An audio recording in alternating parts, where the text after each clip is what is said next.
In my past life, Zhang Jianguo held me close and swore to the heavens, "Hongmei, when the factory allocates housing, I promise you and our child will get a place in the staff apartments." But then he turned around and gave the technical school spot and the year-end bonus to the female worker Chen Yulan, saying, "Her husband died saving me in the molten steel, we have to take care of old Lu's unborn child for him." The year the factory faced food shortages, I was scavenging wilted vegetable leaves from the canteen slop with our daughter, while he ordered an imported cake for Chen Yulan's son, insisting, a growing boy shouldn't go without proper food. It all came to a head on that winter solstice night, when our daughter's leg was crushed by a forklift as she fought for half a moldy steamed bun. I burst into the factory office with her cold corpse on my back, only to find Chen Yulan wrapped in the cashmere sweater from my wedding day. She was pouting, tapping her finger on the housing allocation form. "Brother Jianguo, Wang Hongmei loves you so much. Do you think she'll agree to the divorce? I'm still waiting to move into that cadre apartment with the double balconies." Zhang Jianguo picked a crumb of cake from her hair. She couldn't even take care of her own daughter properly. She wouldn't dare refuse. Once the funeral expenses for the girl are approved, the money will be just right for Xiaolong's school selection fee. In my despair, I carried my daughter on my back and jumped into the factory's steel-smelting furnace. When I opened my eyes again, I was back at that morning when my daughter secretly saved half a steamed bun and slipped it to me. This time, I tore up the banner praising our model family, grabbed the firewood chopper from the corner, and said, "Come on, kiddo, let's go get a proper meal at the factory canteen. Braised pork belly is on the menu today, and we're having our fill." The first thing I did after my rebirth was tear down that model family banner hanging on the wall. That damned thing had been up for 5 years, turning me into the factory's biggest laughingstock, a living saint trapped in a farce. "Hongmei, have you lost your mind?" Zhang Jianguo's face darkened the moment he got home from work and saw me standing on a ladder, shredding the banner. He strode over and made a grab for the scissors in my hand. "The director himself presented this to you. What are you doing tearing it up?" His face turned ashen. He reached down to pick up the pieces from the floor, but I shoved him away. "To hell with the director." I wrenched my hand free from his grip. With a sharp snip of the scissors, the velvet fabric tore clean through. I glared at him with a cold sneer. "Zhang Jianguo, how can you have the nerve to hang that thing on the wall? Model family. Ask anyone in the whole factory. Everyone knows that banner is just a fig leaf for your shame." I stomped on the torn banner lying on the floor, grinding it under my heel a few times before spitting on it twice in disgust. Just then, Xiaofeng, who had been huddled in the corner, timidly tugged at my sleeve. She pulled half a steamed bun from inside her padded jacket and whispered, "Here, Mom, have this. Please don't fight with Dad anymore." My daughter was skin and bones, her fingers red and raw from the cold. My heart felt as if it had been stabbed. I took her wrist in my hand. Feeling the sharp, jarring protrusion of her wrist bone, in my past life, at this very moment, I had wiped away my tears, broken the steamed bun in half, and said, "Mommy's not hungry." 3 days later, she closed her eyes forever. "Don't be scared, Xiaofeng," I said, my voice choked with emotion as I held her tight. "This time, Mom won't let you go hungry again." "Hongmei, what on earth are you doing?" Zhang Jianguo demanded, stamping his foot in frustration. "You're ruining yourself. How do you expect to show your face in this factory after tearing down that commendation banner?" "Show my face," I sneered, grabbing the firewood axe from the corner. I seized him by the collar and dragged him toward the canteen entrance. "Come on, I'll show you exactly how it's done." Inside the canteen, a long line of workers who didn't have enough ration coupons had already formed. Master Wang, standing behind the service window, turned pale with fright when he saw me charging in. Axe in hand, "Mrs. Zhang, what are you doing?" Master Wang's voice trembled, the iron ladle shaking in his hand like a sieve. "Give me Zhang Jianguo's meal card." I slammed my hand on the counter, the blade of the knife biting into the wood. This isn't proper procedure." Master Wang looked troubled, glancing back at Zhang Jianguo standing at the rear of the crowd. "Procedure," I sneered. "Zhang Jianguo, why don't you tell everyone here which poor orphan you entrusted your paybook to for safekeeping?" When he remained silent, I raised my voice and barked, "I'm taking your meal card today, and if you dare utter a single word of refusal, I'll tear this whole cafeteria down." The crowd began to stir, a murmur of voices rising and falling. "Goodness, what's gotten into Wang Hongmei today? I heard she had a falling out with Zhang Jianguo. She even tore up the commendation banner. And in front of the kids. How did things get so bad so suddenly?" I couldn't be bothered with all this gossip. I turned and grabbed Lu Xiaolong, who was standing in the corner. He was wearing brand new sneakers and holding a cream cake. The cake box was stamped with the word imported in large letters, "Don't you dare touch my son." Chen Yulan stormed in on her high heels, the gold chain around her neck glinting faintly. I stared at her coldly. "Chen Yulan, you use my money to buy milk powder and cake for your child, while my daughter eats spoiled vegetables. Wang Hongmei, have you lost your mind?" Zhang Jianguo finally snapped, rushing over to try and pull her away. "Xiaolong is just a child, don't you frighten him." I let out a cold laugh, snatched the cake from Lu Xiaolong's hand, and smashed it right into Zhang Jianguo's face. "So this is what you call the hardship of a widow and her orphan child? Open your damn eyes. Look at Lu Xiaolong, then look at our daughter, look at Zhang Yulan, then look at me, who looks more like a destitute widow and her child." My daughter wore a tattered, drafty cotton-padded jacket, and her worn-out cotton shoes had holes that exposed her toes. Her face was frighteningly thin, leaving only a pair of eyes that were large and bright. I was dressed in a shabby factory uniform, the sleeves worn through from use, malnourished. My hair was as dry and brittle as dead grass. Standing next to us, Chen Yulan and her son looked like movie stars by comparison. The crowd of onlookers grew, filling the cafeteria with a low hum of conversation. "Look at Lu Xiaolong, dressed like a little lord. You'd never guess he's a boy who lost his father," a female worker whispered under her breath. "And look at Wang Hongmei's daughter, she's nothing but skin and bones, with coal dust caked under her fingernails," a male worker chimed in, shaking his head with a sigh. "Wang Hongmei is such a foolish woman, she's the wife of a department head, yet her life is worse than that of an ordinary worker. Isn't that the truth? I heard Xiaolong gets imported milk powder, while Xiaofang can't even get a simple cornbread bun to eat. I've long heard the rumors about Chen Yumei and the department head being involved. Look at her, always dolled up with makeup, swaying her hips and putting on airs. She's already bewitched Director Zhang to the point he doesn't acknowledge his own wife and children. That Hongmei really has a hard lot in life, marrying a man like Zhang Jianguo. She's truly had the worst luck imaginable." A middle-aged woman sighed, shaking her head, holding Xiaofeng in my arms.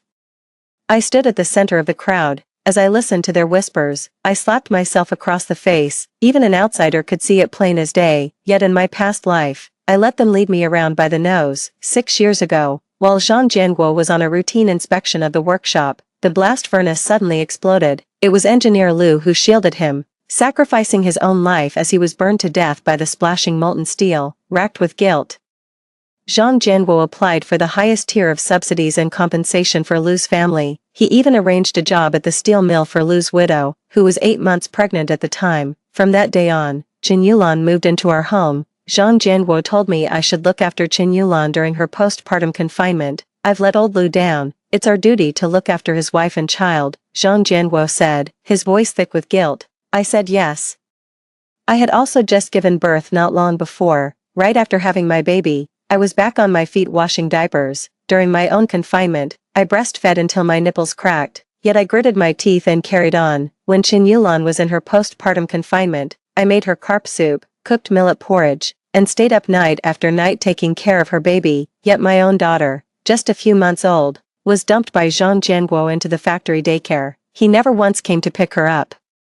Every time I went to get her, she would cling to me tightly, her little hands clutching my collar, saying, "Mama, baby misses Daddy. Daddy is great, he's a big hero." Seeing the pure, innocent look in her eyes, my heart ached. I could only hold back my tears and tell her, "Be good, sweetie, Daddy is the director. He's very busy, he'll come play with you as soon as he's finished." But deep down, I knew the truth. From then on, being busy with work became the new normal. And Zhang Jianguo spent less and less time at home. He told me to give my year-end bonus to Chen Yulan and her son. He said little Long was born premature because of him, that the child was frail from birth and needed imported formula to build up his health. I didn't hesitate. After all, he was the department head, a man of his word, a man with a conscience, a man who valued loyalty. He was the moral paragon of the whole factory. What he said was right. Who was I, a mere ordinary worker, to disobey the arrangements of the department head? Later, Chen Yulan was unhappy with the boiler tending job the factory assigned her, finding it dirty and exhausting. She was an illiterate woman from the countryside with no other skills, and the factory was unwilling to assign her any other work. Zhang Jianguo then came to me and asked me to give up my spot at the technical school for Chen Yulan, so she could get training and be transferred to a different position afterward. I had worked hard for that spot for a long time. I was a model worker year after year, and the factory intended to promote me. which was why they were sending me to the technical school to burnish my credentials. Zhang Jianguo spoke with heartfelt sincerity. You're more capable than Xiao Chen. If you miss this chance, there will be others. I've already let old Lu down. I can't let his wife and child suffer anymore. After a long hesitation, I finally agreed. After all, he is my husband. My whole world. After Qin Yulan finished her training, Zhang Jianguo assigned her to his own workshop. He said it was to look after her, since she was new and didn't understand a lot of things, and I was transferred to take over Qin Yulan's position tending the boiler, a skilled worker, willingly shoveling coal. I was completely taken in by Zhang Jianguo's sweet talk, and his constant endearments of my good wife had me eating out of the palm of his hand. It wasn't as if colleagues hadn't warned me. Hanmei, a man's money shows where his heart is. If he truly loved you, he wouldn't let you suffer. There's definitely something going on between him and Qin Yulan. But I retorted righteously, how dare you spread such lies? I know my husband better than anyone. Don't you dare slander him. What I found most unacceptable was that our daughter had a chance to attend the school for cadre's children. Yet Zhang Jianguo insisted I give the spot to Lu Xiaolong. I refused. This was an opportunity countless people dreamed of. I wanted her to have a better education, not to be trapped in the factory her whole life like I was. But Zhang Jianguo was adamant. He said Xiaolong was a boy who had lost his father, so he needed schooling and broader horizons more. Our daughter could just follow in his footsteps and work at the factory when she grew up. I sobbed. Jianguo, Xiaofeng has always been such a good, sensible girl. She often tells me how much she wishes you could study with her, and that she wants to know all about the work you do. She's been hoping you'd buy her some nice paintbrushes and teach her how to draw. How can you bear to take that chance away from her? But Zhang Jianguo cut me off impatiently and left the house. Xiaofeng saw us arguing because of her schooling. She went to her father on her own and gave up her spot. Later, Zhang Jianguo repeatedly promised that once a new spot opened up the following year, Xiaofeng would definitely go to school. Xiaofeng lost her chance to attend the cadre children's school and went without schooling for several years in a row. She could only come with me to tend the boiler. Every time she saw the heaviness in my eyes, she would run over, hug me tightly, and comfort me in her childish voice. Mom, don't be sad. I like tending the boiler with you. This way, we can always be together.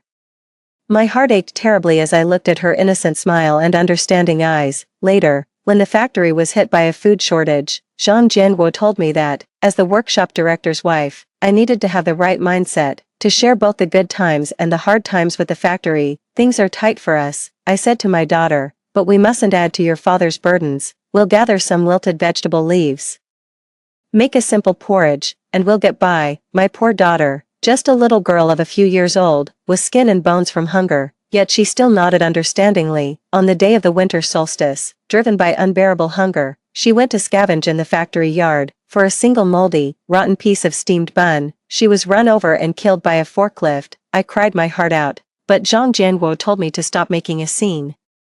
He said the factory would pay compensation and that I should look to the future. I carried my daughter's body to the factory office, pleading for justice. I stumbled upon Zhang Jianguo and Qin Yulan discussing how to divorce me. Hanmei is so naive. She treats me like her whole world. If I just sweet-talk her a little, she'd give me her heart and soul. Zhang Jianguo said smugly, I'll pin the blame for our daughter's death entirely on her.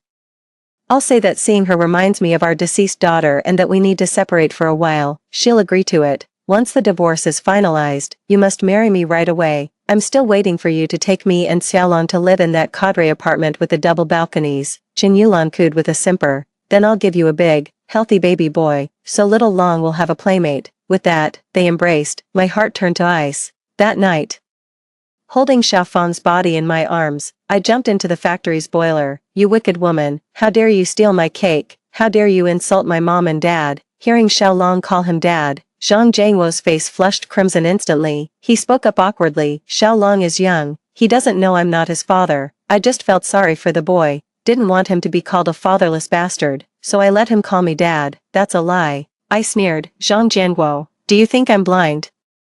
Do you think everyone in the whole factory is blind? Did you really think you and Qin Yulan could hide what you've been up to from everyone? Hearing my words, Xiaolong's face turned beet red with rage. He lunged forward and sank his teeth into my leg. Ah! I cried out in pain, seeing that Xiaolong had bitten me. Xiaofeng immediately rushed over and shoved him aside. Xiaolong lost his balance, fell heavily to the ground, and burst into loud, wailing sobs. Seeing this, Qin Yulan hurried over. scooped Xiaolong into her arms, and looked him over frantically, pointing at me. She shouted to the people around us, "Look at this woman, she's nothing but a shrew, not a shred of femininity about her, no wonder her husband left her, serves her right for only being able to bear daughters, what good is a woman who can't bear a son, she might as well crawl back to her parents' house. Her ancestors must have done something wicked for this to be her fate, not even able to produce a son." Zhang Jianguo's face darkened upon hearing her words. He frowned and snapped, "Yulan, that's enough, I will say it." Chen Yulan shot back, her voice shrill, "Lu Jiang saved your life, and is this how you repay him? By letting your wife bully me and my son, have you no conscience?" Zhang Jianguo stood frozen for a moment, then raised his hand and slapped Xiaofeng. The blow was so hard it knocked out a tooth, leaving her mouth full of blood. The girl covered her face, her small frame trembling slightly, her expression one of utter disbelief. "Dad, why did you hit me? Who told you to bully your little brother? And you, Zhao Hongmei, get back home with me right now. Haven't you embarrassed us enough?" With that, he moved to grab and pull me away. "How dare you hit my daughter? I'll fight you to the death, you adulterous scum." I gritted my teeth, grabbed a kitchen knife, and lunged at Zhang Jianguo and Chen Yulan. "Zhao Hongmei, you've lost your mind." Zhang Jianguo's face paled. He hurriedly reached out to block me, but a flicker of fear crossed his eyes when he saw my bloodshot glare. "Quick, Yulan, get Xiaolong out of here. Don't let the child get hurt." As he said this, he held me back and signaled to a colleague nearby to escort Chen Yulan and her son away. Even in this moment, Zhang Jianguo was still thinking about the safety of her and her son. My colleagues from the canteen all gathered around. Some tried to grab hold of me, while others shouted that I'd lost my mind. "Hongmei, put the knife down." The factory director's voice called out from a distance. I saw the director walking over, his expression unreadable, accompanied by a stranger. "Zhang Jianguo, what is the meaning of this?" He reprimanded Zhang Jianguo sternly. Zhang Jianguo's face flushed a deep red, and his forehead was beaded with cold sweat. "Director, I handled this poorly. Please don't worry. I'll take Hongmei and leave right away." He grabbed my arm and whispered a plea in my ear. "Hongmei, my dear Mimi, I know you're angry, but this isn't the place for a scene. Let's go somewhere else, and I'll talk to you properly." Talk about what?" I let out a cold laugh. "Zhang Jianguo, do you really think I'd believe a word you say?" "Hongmei, stop making a scene." Zhang Jianguo's voice carried a note of panic. "If you really kick up a fuss here in front of everyone, it won't look good for any of us. Hongmei, don't be rash." The factory director stepped forward. "Stop this nonsense. Look at you, holding a knife. What kind of sight is that? We can talk this through properly. There's no need for knives or any violence." With that, he signaled to his secretary beside him to take my knife. I glanced at the director and finally, slowly, loosened my grip. Seeing this, Zhang Jianguo let out a deep breath. "Hongmei, don't be angry," the director said, his tone softening. "Look, everyone in the factory knows what kind of man Jianguo is. He's been awarded model worker for ethics year after year, and he's always eager to help his colleagues. This matter, someone must be spreading rumors behind our backs. It's all Zhang Jianguo's fault, isn't it?" she shouted, delivering another kick in his direction. In my past life, I went to the factory director in tears, holding my child. He told me to put the collective first, that since my daughter was gone, I should just have another child, a boy to carry on the Zhang family line. Zhang Jianguo stepped forward, gripping my hand tightly, his face a mask of earnest sincerity. Yes, Hongmei, I, Zhang Jianguo, am completely innocent. As heaven and earth are my witness, I swear to the party organization, there is absolutely nothing improper between me and Chen Yulan. He paused, then said in an ingratiating tone, "Hongmei, you're a good wife. You manage everything inside and outside the home perfectly. Who at the factory doesn't know what a virtuous woman you are? But you have to understand, life isn't easy for us, and misunderstandings are bound to happen sometimes. I'll take this as a lesson to better balance my own family and the larger community, so these little things don't affect our marriage." Absolutely. Absolutely, harmony in the family leads to prosperity in all endeavors. When there's harmony, any conflict can be resolved. We're all reasonable people here. We can't let misunderstandings tarnish the atmosphere of our factory. Haha, the factory director chimed in with an ingratiating laugh. Seeing my expression soften, the factory director quickly signaled for Zhang Jianguo to lead me away, as they all looked on with expressions of absolute certainty and smug victory.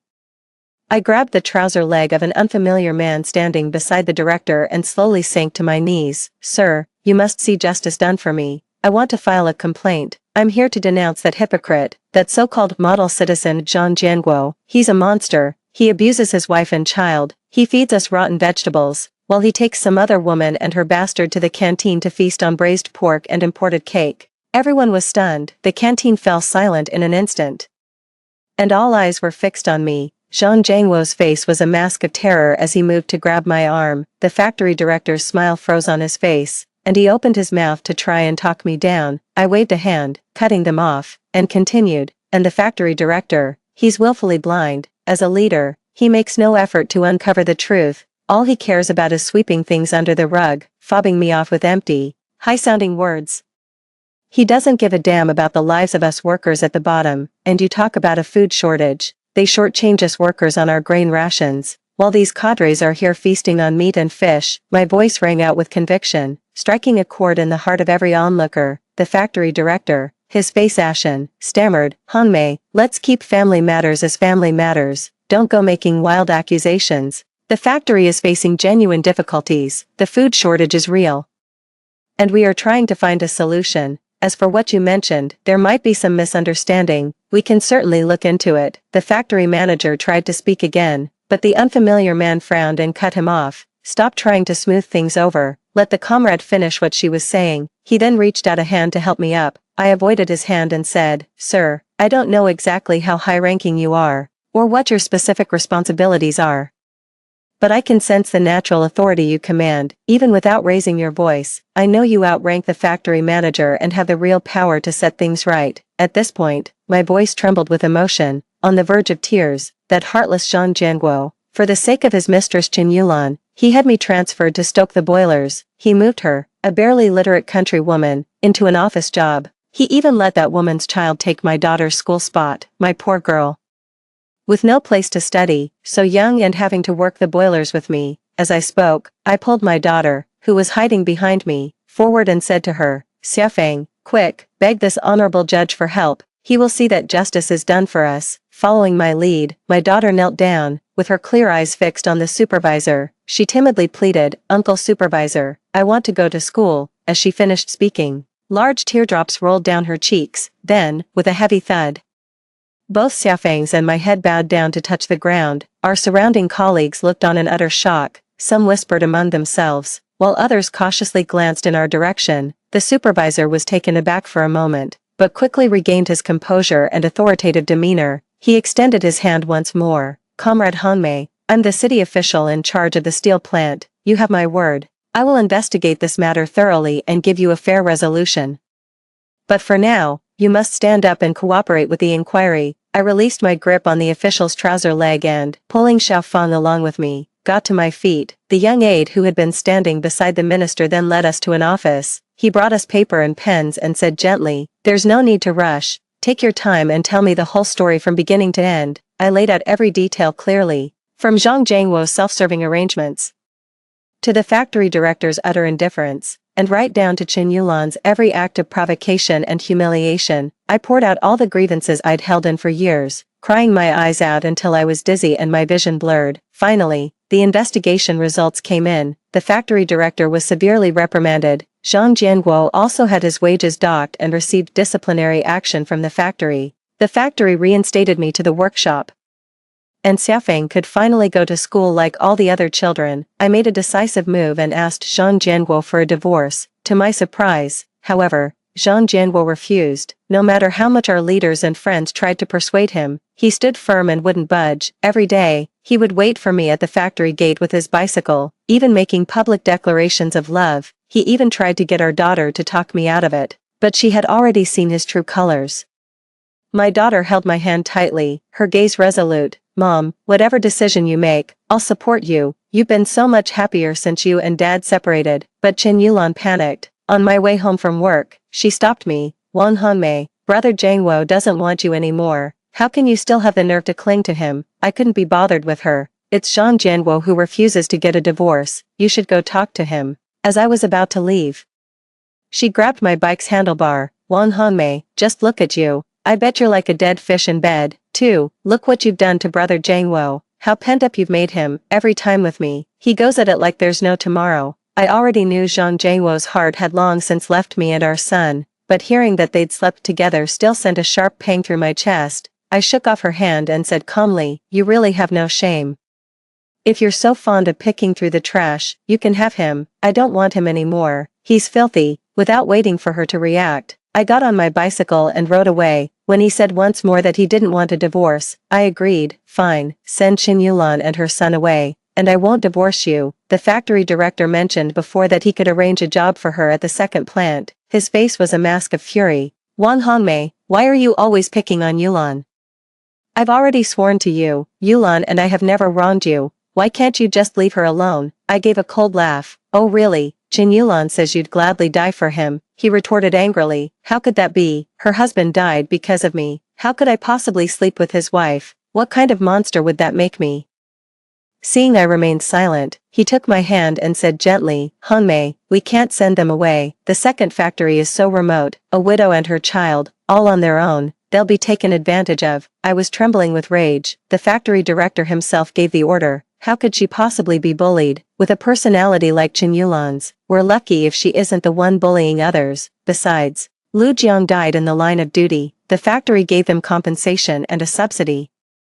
And I agreed to let you give them a portion of your salary every month. From what I see, her clothes and things are the trendiest in our whole factory. So what's with this act of pity you're putting on here? I roared. "Look at me and Xiaohua. What kind of life are we living? We can't even secure the most basic necessities. We're never full, never warm. Who's the one being bullied here? It's me and Xiaohua, and you never stand up for us. Are you repaying a debt of gratitude? Or do you have some other motive? Don't you know the answer in your own heart?" I grew more and more agitated as I spoke, my voice rising in volume. Zhang Jianguo's mouth opened and closed, his complexion shifting through a range of emotions. In the end, he let out a helpless sigh and agreed to the divorce. News came from the factory that I was to be promoted to team leader. The factory director, beaming with a smile, said, "Hongmei, congratulations, your hard work has finally paid off. To be honest, the factory had intended to promote you all along, but then you were transferred to the boiler room. Seeing how tough things have been for you, the factory has decided to make it up to you." I replied calmly, "Thank you for the factory's kind regard, but I don't intend to accept." The director looked at me in surprise. Just as he was about to try and persuade me, I continued, "I hear that if you voluntarily leave your post now, you can receive a subsidy, right? I'll take that subsidy." The factory director's eyes widened as he tried to reason with me. "Hongmei, don't act on impulse. I know the divorce from Zhang Jianguo has been hard on you, but you have to think of the child." But my mind was made up. I told him I was taking Xiaofang to Shenzhen. The clarion call of reform and opening up had sounded. That was a place brimming with opportunity and challenge. And I didn't want to waste the rest of my life in this stagnant factory. I don't want to muddle through my whole life in this steel mill. I'm going to fight for a better future for me and Xiaofang. The factory manager listened to me, sighed, and approved my application. When I got home, I told Xiaofang my decision. She held my hand tightly and said, "Mom, I believe in you. You're my role model, and I'll always support you." And so, filled with hope for the future, we boarded the train bound for Shenzhen. After 2 days of a bumpy journey, we finally arrived in this amazing city. After making some inquiries, I managed to enroll Xiaofang in the worker school. The school had a lovely environment, with shady trees and spacious, bright classrooms. The teachers were kind and approachable. Seeing the smile on Xiaofang's face filled my heart with contentment. To celebrate Xiaofang's arrival in her new surroundings, I took her out for KFC, when the juicy fried chicken and delicious tangy sauce were placed before Xiaofang for the first time. Tears streamed down her face. "Mom, this is even better than the braised pork at the cafeteria." Looking at her, I silently vowed to myself that I would give her a better life. After that, I got a job at a garment factory. The work was tough, requiring long hours of labor in the sweltering workshop every day, but I was happy, because there were no toxic office politics or complicated social games here. Everything depended on your own hard work. The more you put in, the more you got out. However, I knew I couldn't stay in the garment factory forever. If I just traded the steel mill for a clothing factory, I'd probably never amount to much in life. One day, after the minister learned about my situation, he had his secretary call me. "Hongmei," he said, "your courage is admirable, but you need to keep up with the news and follow policy trends if you want to build a good life for yourself." Taking the minister's advice to heart, I spent every work break buried in the political newspapers at the factory kiosk. It wasn't long before I spotted a real opportunity. I started learning about stock trading, bought a stack of books, and became a regular at the exchange, picking the brains of seasoned investors. My daughter joked that if I'd applied that same drive to my studies, I could have easily gotten into university. I opened an account, invested half of my savings, and with a bit of luck, I earned my first real pot of gold. With that money, I bought a plot of land on the outskirts of the city. Land wasn't very expensive back then, and I began making plans to build a factory for garment manufacturing. I poured my heart and soul into that small factory, from finding workers and buying equipment to designing products and opening up markets. I was hands-on with every single step. Xiaofeng was a very sensible girl.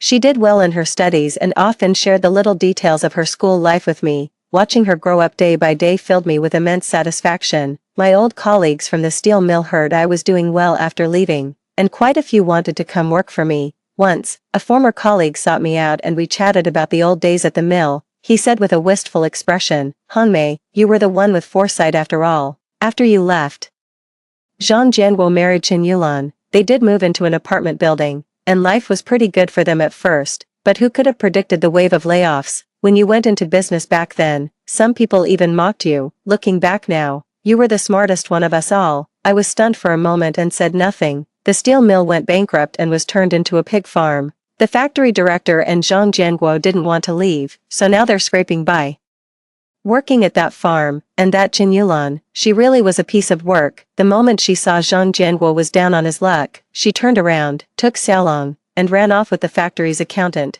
Zhao. I heard the accountant and Qin Yulan were from the same village. They'd been carrying on for ages. Turns out even Xiaolong was accountant Zhao's kid. No wonder he didn't look a thing like Lu, that poor Lu Jiang. His workmate Wang Chong said that on the day of the accident, Lu was completely out of it. He kept muttering that the baby in his wife's belly wasn't his, and that he was going home to kill the adulterous pair. An operational error caused the boiler explosion. After Lu Jiang died, Wang Chong didn't dare say anything more, out of respect for the dead. Poor Zhang Jianguo, treating that bastard like a treasure.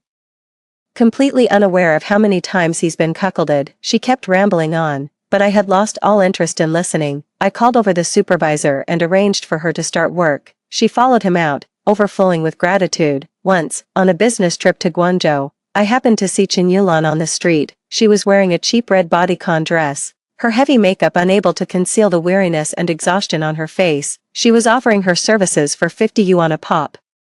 I saw John start a transaction with her on the street corner. When it was over, his demeanor changed completely. Not only did he refuse to pay, but he also turned violently on Qin Yulan. "You worthless hag, you think you deserve money for that pathetic performance." Her face was a mask of terror. She could only plead helplessly, which only provoked him into beating her more savagely. After taking his pleasure once more, the John hitched up his pants, cursing under his breath, and flung a crumpled 50 yuan note in her face. A dark figure darted past the mouth of the alley. Xiao Long, with his shock of bleached hair and a cigarette dangling from his lips, sauntered over. He snatched Qin Yulan's bag, dumping out a few coins and half a box of condoms. "Is this all the money you've got, you old hag?" he snarled, driving his foot into her chest. Qin Yulan slammed against the brick wall. Her glazed eyes suddenly locked onto me, as if recognizing who I was.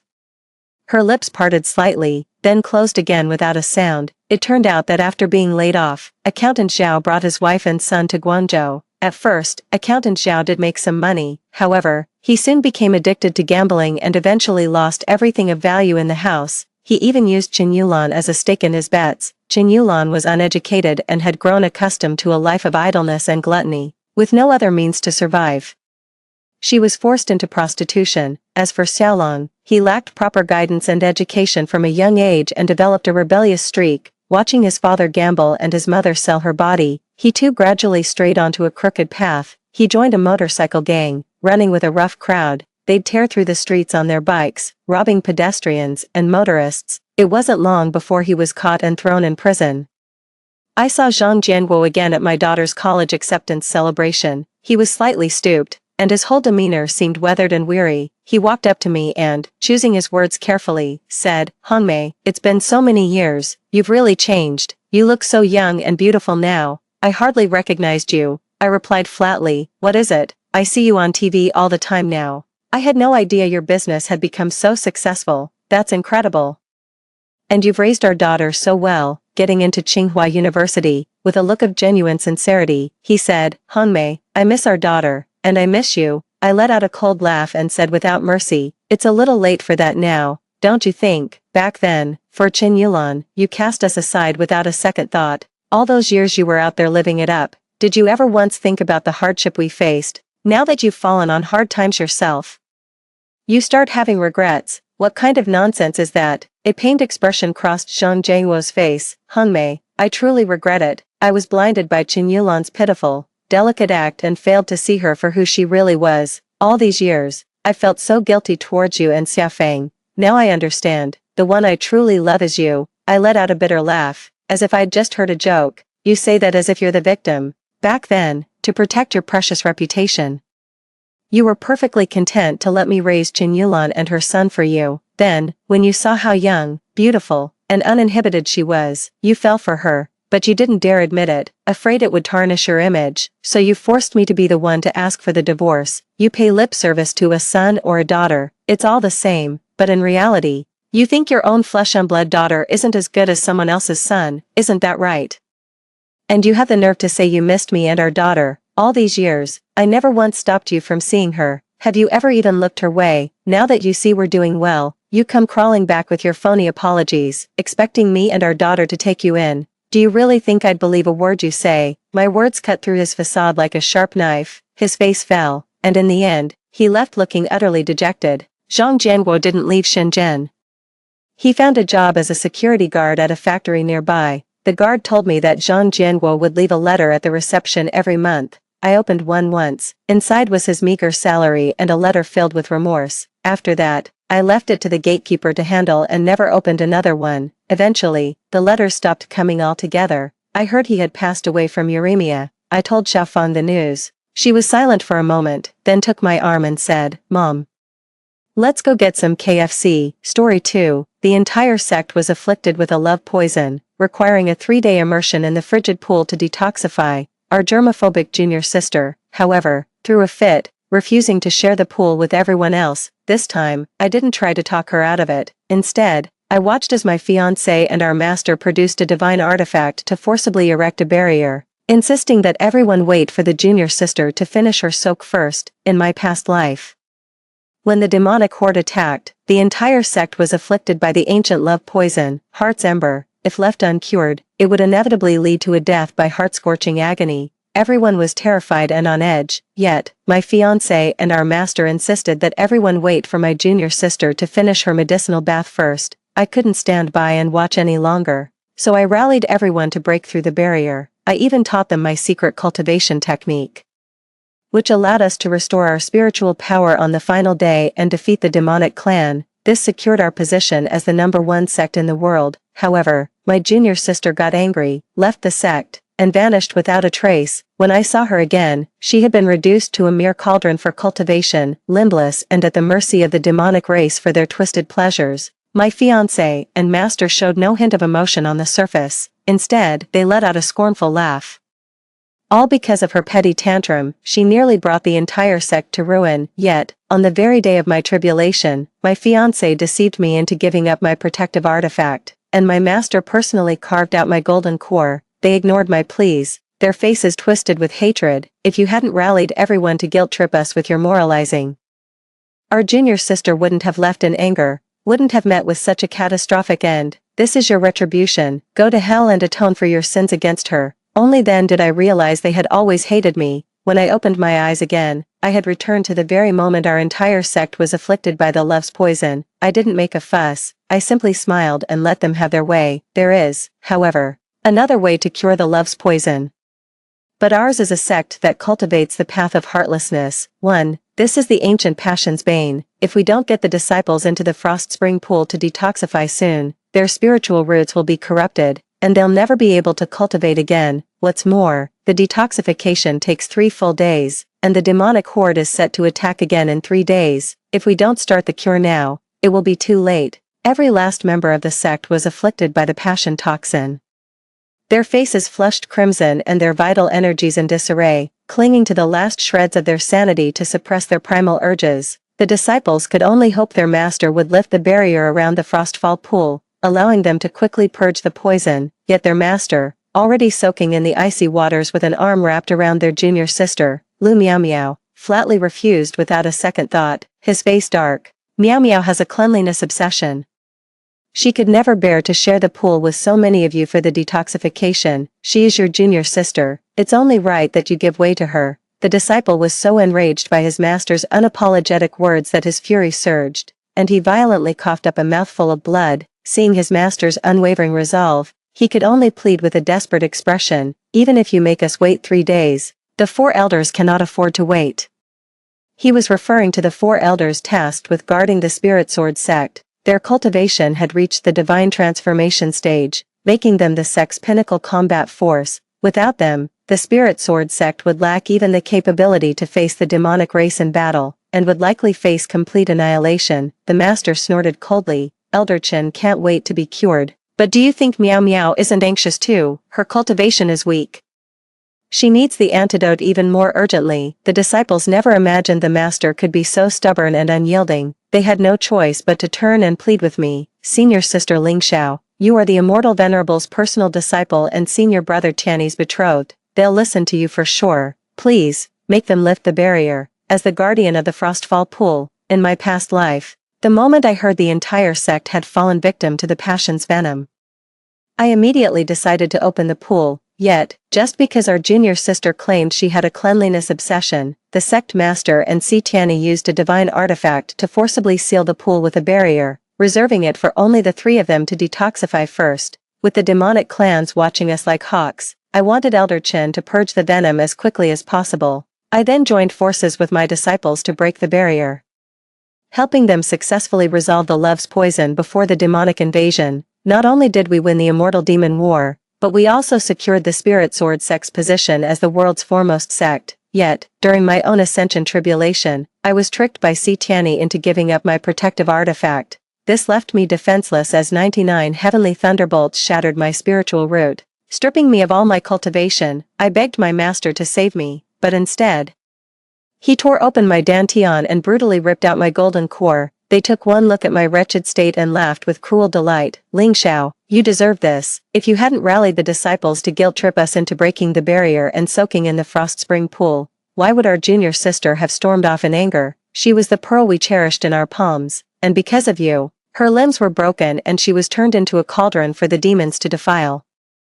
This is your retribution. Go to hell and atone to her." They broke my limbs and threw me into a den of demons to be toyed with. By the time I breathed my last, there wasn't a single patch of unmarred flesh on my body. In the end, I became a meal to sate a demon beast's hunger. Even heaven took pity on me, granting me this one chance at rebirth. Instead of bustling about for everyone like in my past life, I offered an awkward yet polite smile. "Wow, you're absolutely right. After all, junior sister has her fastidious ways. We can't very well force her to undergo the detoxification with the rest of us. I'll leave this icy spring to you all then. I hope you enjoy it thoroughly, too." With the knowledge from my past life, I knew full well that simply soaking in the cold spring wouldn't completely cure the love poison. It must be combined with my unique cultivation technique to purge the toxin. Otherwise, the poison will only grow more virulent with time. On the first day, the poison will seep into the spiritual meridians, damaging the spiritual root and halting all cultivation. By the second day, all of one's cultivation base will gradually dissipate as the poison takes deeper hold. By the third day, they can only endure the agony of a burning heart and slowly die. The damage caused by this is irreversible. The true effect of soaking in the cold pool is merely to alleviate the passion poison. The most crucial thing is still my unique cultivation technique. I ignored them and walked to a corner to meditate in peace, but then, someone gave my shoulder a hard shove. "What do you mean we can't force little junior sister? What about our heartbreak poison? When it comes down to it, you're just a dog guarding the frost pond. What gives you the right to hand the entire pond over to them? You'd better come up with a solution for us, or you'll be heading to the punishment hall for a whipping." When the master and Si Tiany spoke up for Lu Meow Meow just now, these people didn't dare to make a sound. I made a concession by following their lead, yet they turned all their anger on me. With a vicious expression, they cursed. "Stop playing dead. Didn't you hear what we said?" I cast a cold glance at them. Excessive anger and agitation will only fuel the poison of passion. If you have such immense grievances, go find a way to break the artifact's barrier yourselves. Stop shouting at me here. In my past life, I risked my body exploding, pleading with each of them, one by one, to help me break the barrier. Yet, after reaping the benefits, they showed me not a shred of gratitude. Instead, when my master and Tiani set me up, they chose to stand by and watch coldly, heaping scorn upon me. We never asked you to break the barrier. What gives you the right to hold that over our heads? You brought all of this on yourself. If it weren't for you, our junior sister wouldn't have suffered so terribly. Since that's how it is, I certainly won't meddle in their affairs anymore. Seeing that I had taken the initiative to shoulder the blame, no matter how furious they were, they could only swallow their anger and glare at the cold pool. They all acted like timid turtles, not a single one daring to step forward. I let out a scornful laugh and paid them no further mind. After a whole night of circulating my energy to expel the toxins, my condition had improved significantly. However, the disciples, lacking the unique mental cultivation technique I had yet to teach them, had already had their minds corrupted by the passion poison. The lower-level disciples could no longer restrain themselves. With a guttural roar, they tore at their robes, driven to charge into the frigid pool. Even when blocked by the barrier, they threw themselves against it relentlessly, battering themselves bloody without pause. Lu Miao Miao let out a terrified shriek and huddled, trembling, in the arms of our master and my betrothed. The master and her fiancé immediately drew their swords and cut down the deranged disciples. Then, with a cold expression, she declared, "Anyone else who loses their mind and tries to fight Miao Miao for the Frostfall pool will share their fate." The remaining disciples were frozen in place, too terrified to move. He took a few steps back from the frigid pool. A moment later, Lu Miao Miao produced a small vial of pink liquid from her robes and poured its entire contents into the pool. The scent of peach blossoms instantly filled the air. The four elders' eyes snapped open, their expressions changed abruptly, and they immediately rose to their feet, striding purposefully toward the pool. "Have you lost your mind? What in the world did you just pour into the Frostfall pool? Don't you understand? The water's purity and extreme cold are the only things that can suppress the passion's venom. You've just contaminated the entire pool. If the venom isn't cured within 3 days, the spirit sword sect is finished." Lu Miao Miao's eyes welled up with frightened tears as she hastily ducked behind Tiani, her voice trembling pitifully. "I was so frightened by what just happened. And since peach blossom essential oil has calming properties, I thought I'd add some to the frost water pool as well. Besides, I had no idea the frost water pool was so unique that it would react to the oil. Senior sister Ling Xiao, as its guardian, never told me any of this." With a single sentence, Lu Miao Miao shifted all the blame squarely onto me, her soft chest pressed against Tiani's back, sending a wave of dizzying confusion through him. When he turned and met my icy gaze, a flicker of discomfort crossed his heart. Tiani snorted coldly, his shame turning to anger. "Why didn't you tell Miao Miao something this important sooner? Did you just want to see her make a fool of herself and cause trouble? How can you be so petty? How many times have I told you? Miao Miao is shy and reserved by nature. Isn't it perfectly normal that she can't accept bathing in the cold spring with unrelated men? Not everyone is as shameless as you. Mingling with the disciples all day long and not giving your own fiancé a second thought." The four elders were so furious they saw stars. They simply couldn't fathom why their master, a renowned genius of the sword path revered throughout the cultivation world, would become so utterly unreasonable the moment Lu Miao Miao was involved. Lu Miao Miao's eyes welled up with tears of grievance. "Brother Tiani, please don't speak of senior sister Ling Xiao that way. It's all my fault. I should have just let everyone have the frost spring. After all, I'm just a lowly disciple with meager cultivation. If I were to die from the torment of this love poison, no one would even care." She scooped up a pot of the frost spring water and handed it over. "Before the essential oils fully permeate the water, please make do with this, honored elders. I just hope you won't mind that it's my bathwater." This humiliating act so enraged the four elders that they were left speechless with fury. Unable to even utter a word of rebuke, the moment they opened their mouths, they violently coughed up a mouthful of blood, a clear sign of their overwhelming rage. 3. Seeing the four elders truly on the verge of a chi deviation, Lu Miao Miao had no choice but to quickly defend herself. "I was only joking. I never expected the elders to react so strongly. Besides, I genuinely hoped the cold spring water, not fully tainted by the essential oils, would be of use to the elders." Sob. The master and Tiani immediately shielded her, whispering a few words of comfort before turning to glare at me with fury. "Miao Miao didn't do it on purpose. When you get down to it, isn't it your fault for not telling her about the frost pool? If we're assigning blame for sending the elders into such a rage, the real culprit is you." The disciples chimed in one after another. "Ever since our junior sister joined the sect, She's been jealous of her innocent charm and popularity.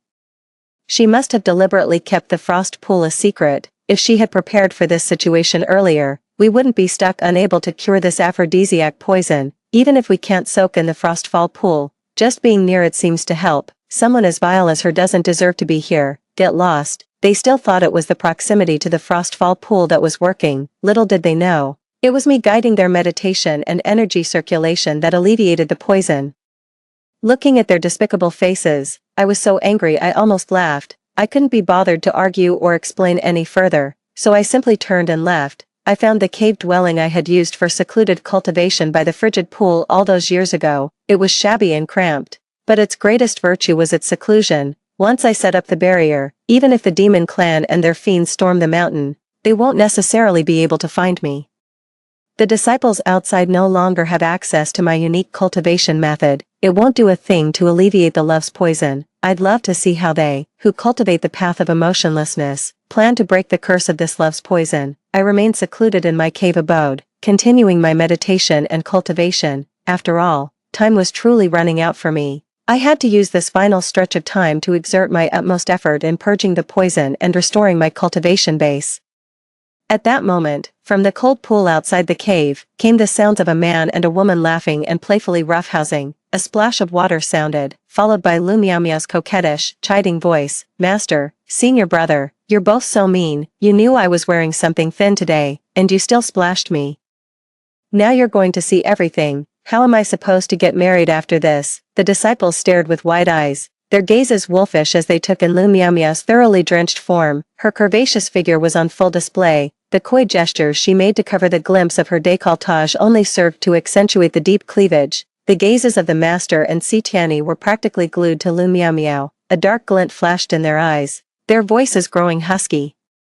You are the little princess we hold in the palms of our hands. What does it matter if you never marry? We will cherish and protect you for a lifetime. Lu Miao was so thoroughly charmed that she blossomed with joy, letting out a delicate, tinkling laugh. The sight of the three of them flirting and bantering stirred the disciples already afflicted with the passion poison. The atmosphere grew increasingly charged and sultry. Everyone's breathing became ragged, inadvertently hastening the onset of the passion poison. The now ineffective cold spring water did nothing to cool the ardor of those three. Without the proper mental cultivation techniques to circulate their energy and expel the toxins, the bath only made them feel hotter and more agitated. Si Tianyi, whose cultivation was insufficient and his Dao heart unsteady, was the first to press himself against Lu Miao. Lu Miao's cheeks flushed with embarrassment. She reached out and tapped a finger against his chest, putting on a show of feigned resistance. Senior brother, please don't. Senior sister Ling Xiao is watching. This only served to excite Si Tianyi even more. Ignoring Lu Miao's cat-like scratches of protest, he cupped her face and kissed her deeply. The master frowned, initially intending to reprimand the pair for their behavior, but Lu Miao had already pressed herself close to his side, gazing at him with dewy eyes. The corners flushed red, exuding an unconscious allure. Her cherry blossom pink lips parted slightly, the cloyingly sweet scent of peach blossoms growing more distinct. Master, I feel so unwell. Please, help me. Even the typically aloof master, upon witnessing this scene, had the last of his reason burned away. With a single wave of his hand, he shredded Lu Miao's clothes to tatters. The three of them lost all sense of time and place, right there in the broad daylight. The scent of peach blossom essential oil stirred their desires. Even the surrounding disciples were affected, their minds unsteady, completely losing their reason. Ambiguous sounds echoed throughout the cold spring valley. Afraid of seeing something I shouldn't, I quickly averted my gaze. After carefully calculating the time once more, I immediately raised my hand to seal the cave abode with a barrier. Sure enough, the very next second, along with Lu Miao's high-pitched and alluring voice, came the thunderous sound of footsteps powerful enough to shake the mountain itself. With the four elders gone, the demonic horde stormed into the spirit sword sect as if they were waltzing through an undefended courtyard. Countless demon soldiers surged up the mountain, the stench of blood mingled with demonic miasma, withering every plant along their path. Charge, tear the skin from their bones and grind those spirit sword sect cultivators to dust. The scout demons, led by the scent, rushed to the edge of the frigid pool, salivating at the sight of the three entangled figures. Lu Miao, still lost in the throes of passion, was jolted from her haze of desire. Her dazed eyes met a pair of crimson ones, and she froze completely. A piercing shriek then tore through the air. Ah, Demons are here. Chapter 2, 4, Lu Miao Miao's sudden cry startled countless men on the brink, causing them to shudder and surrender completely. Even the revered master was no exception. His face flushed with embarrassment as he hastily pulled his clothes back on. It's merely a trifling demon. There's no need to be afraid, Miao Miao. This is the third day in the Frostfall pool. My heart's venom has been purged. Dispatching these fiends will be child's play. The master instinctively drew his bonded sword, ready to channel his spiritual energy and cut down the vile demons where they stood, but when he checked his dantian, he found not a single wisp of spiritual energy remained in his entire body. His face was a mask of shock and disbelief as he stared at the sword in his hand. No, this can't be. The passion poison was cured, so why hasn't my spiritual energy returned? Someone's trembling voice spoke up. Our spirit sword sect cultivates the path of emotionlessness. Once the precepts are broken, all cultivation will be lost.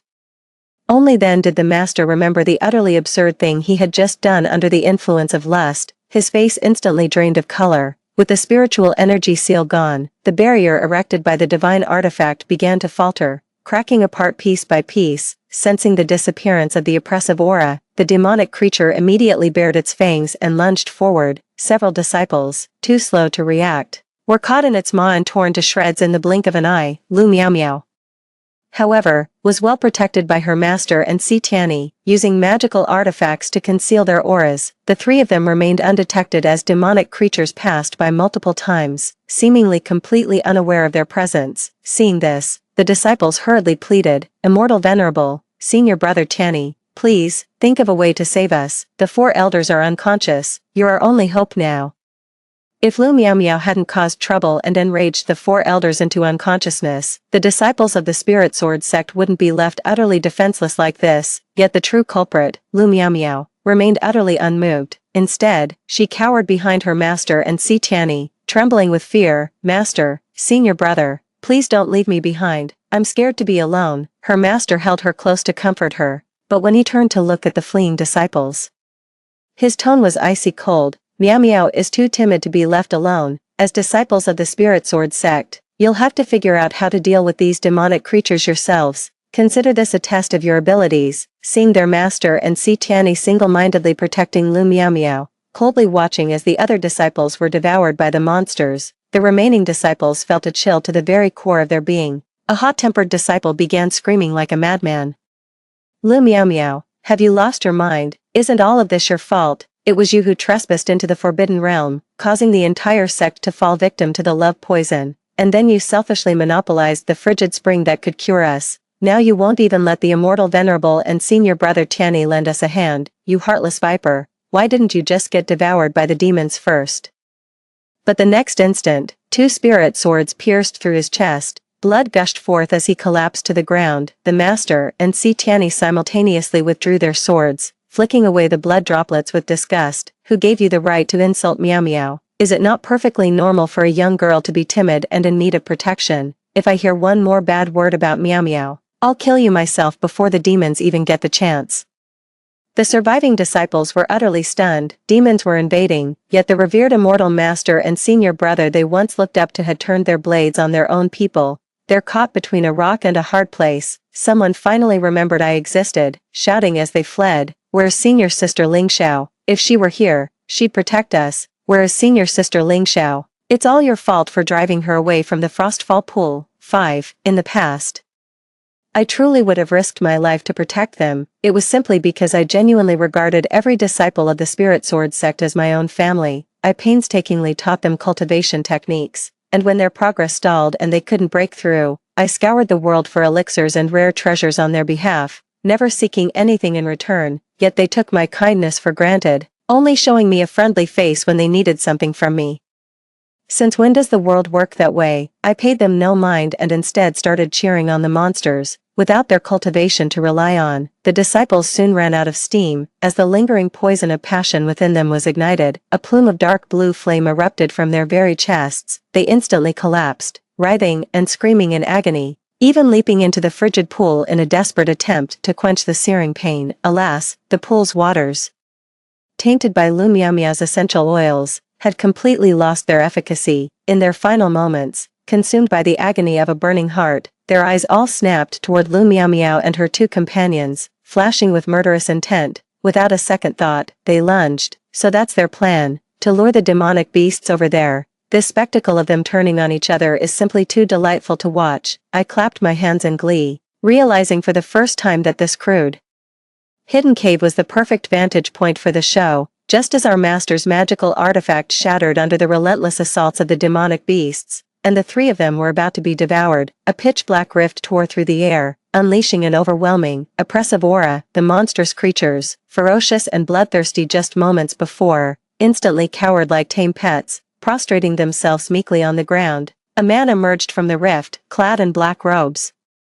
His features strikingly handsome yet radiating a sinister, untamed air. His gaze settled on Lu Miao Miao and the other two, a cruel, menacing smile curling at the corner of his lips. I do not care for those who stand so boldly before me. Will you kneel of your own accord, or must I personally break your legs? I knew this man was the infamous demon sovereign, He Wujia, in my past life. Just before I was devoured by demonic beasts, I had caught a glimpse of him. My limbs were shattered, and my entire body was covered in festering wounds that had been left untreated. A monster was gnawing on my legs as he passed by me with cold indifference. Yet, a moment later, he turned back, met my fading gaze, and asked in astonishment, "You're still alive?" If not for the faintest rise and fall of my chest, anyone would have thought I was already a corpse. He Wujia dispatched the demonic creatures and then meticulously examined all of my wounds. He let out a sigh of regret.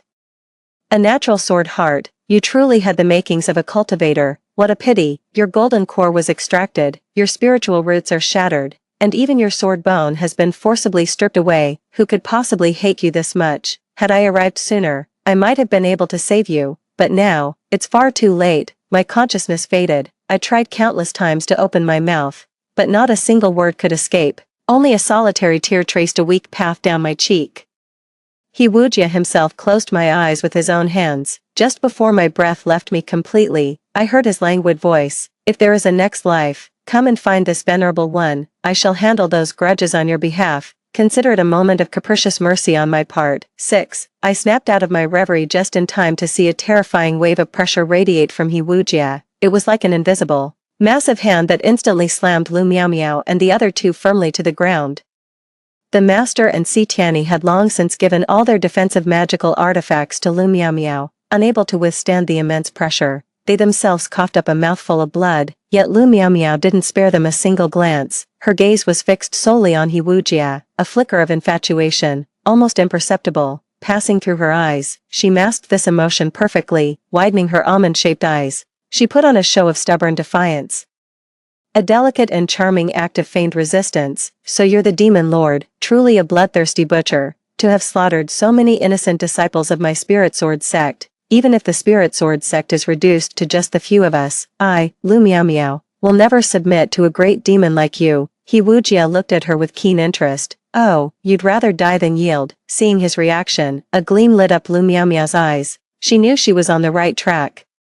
Suppressing the elation in her heart, she gave a light, defiant snort and emphasized, "Of course, good and evil have been irreconcilable since ancient times, and besides, I was raised and taught by the spirit sword sect. I loathe evil as one would a personal enemy. People like you, who slaughter the innocent without a second thought, are what I despise most." She was still waiting for He Wujia to take an interest in her, to play out some kind of forced possession fantasy with her.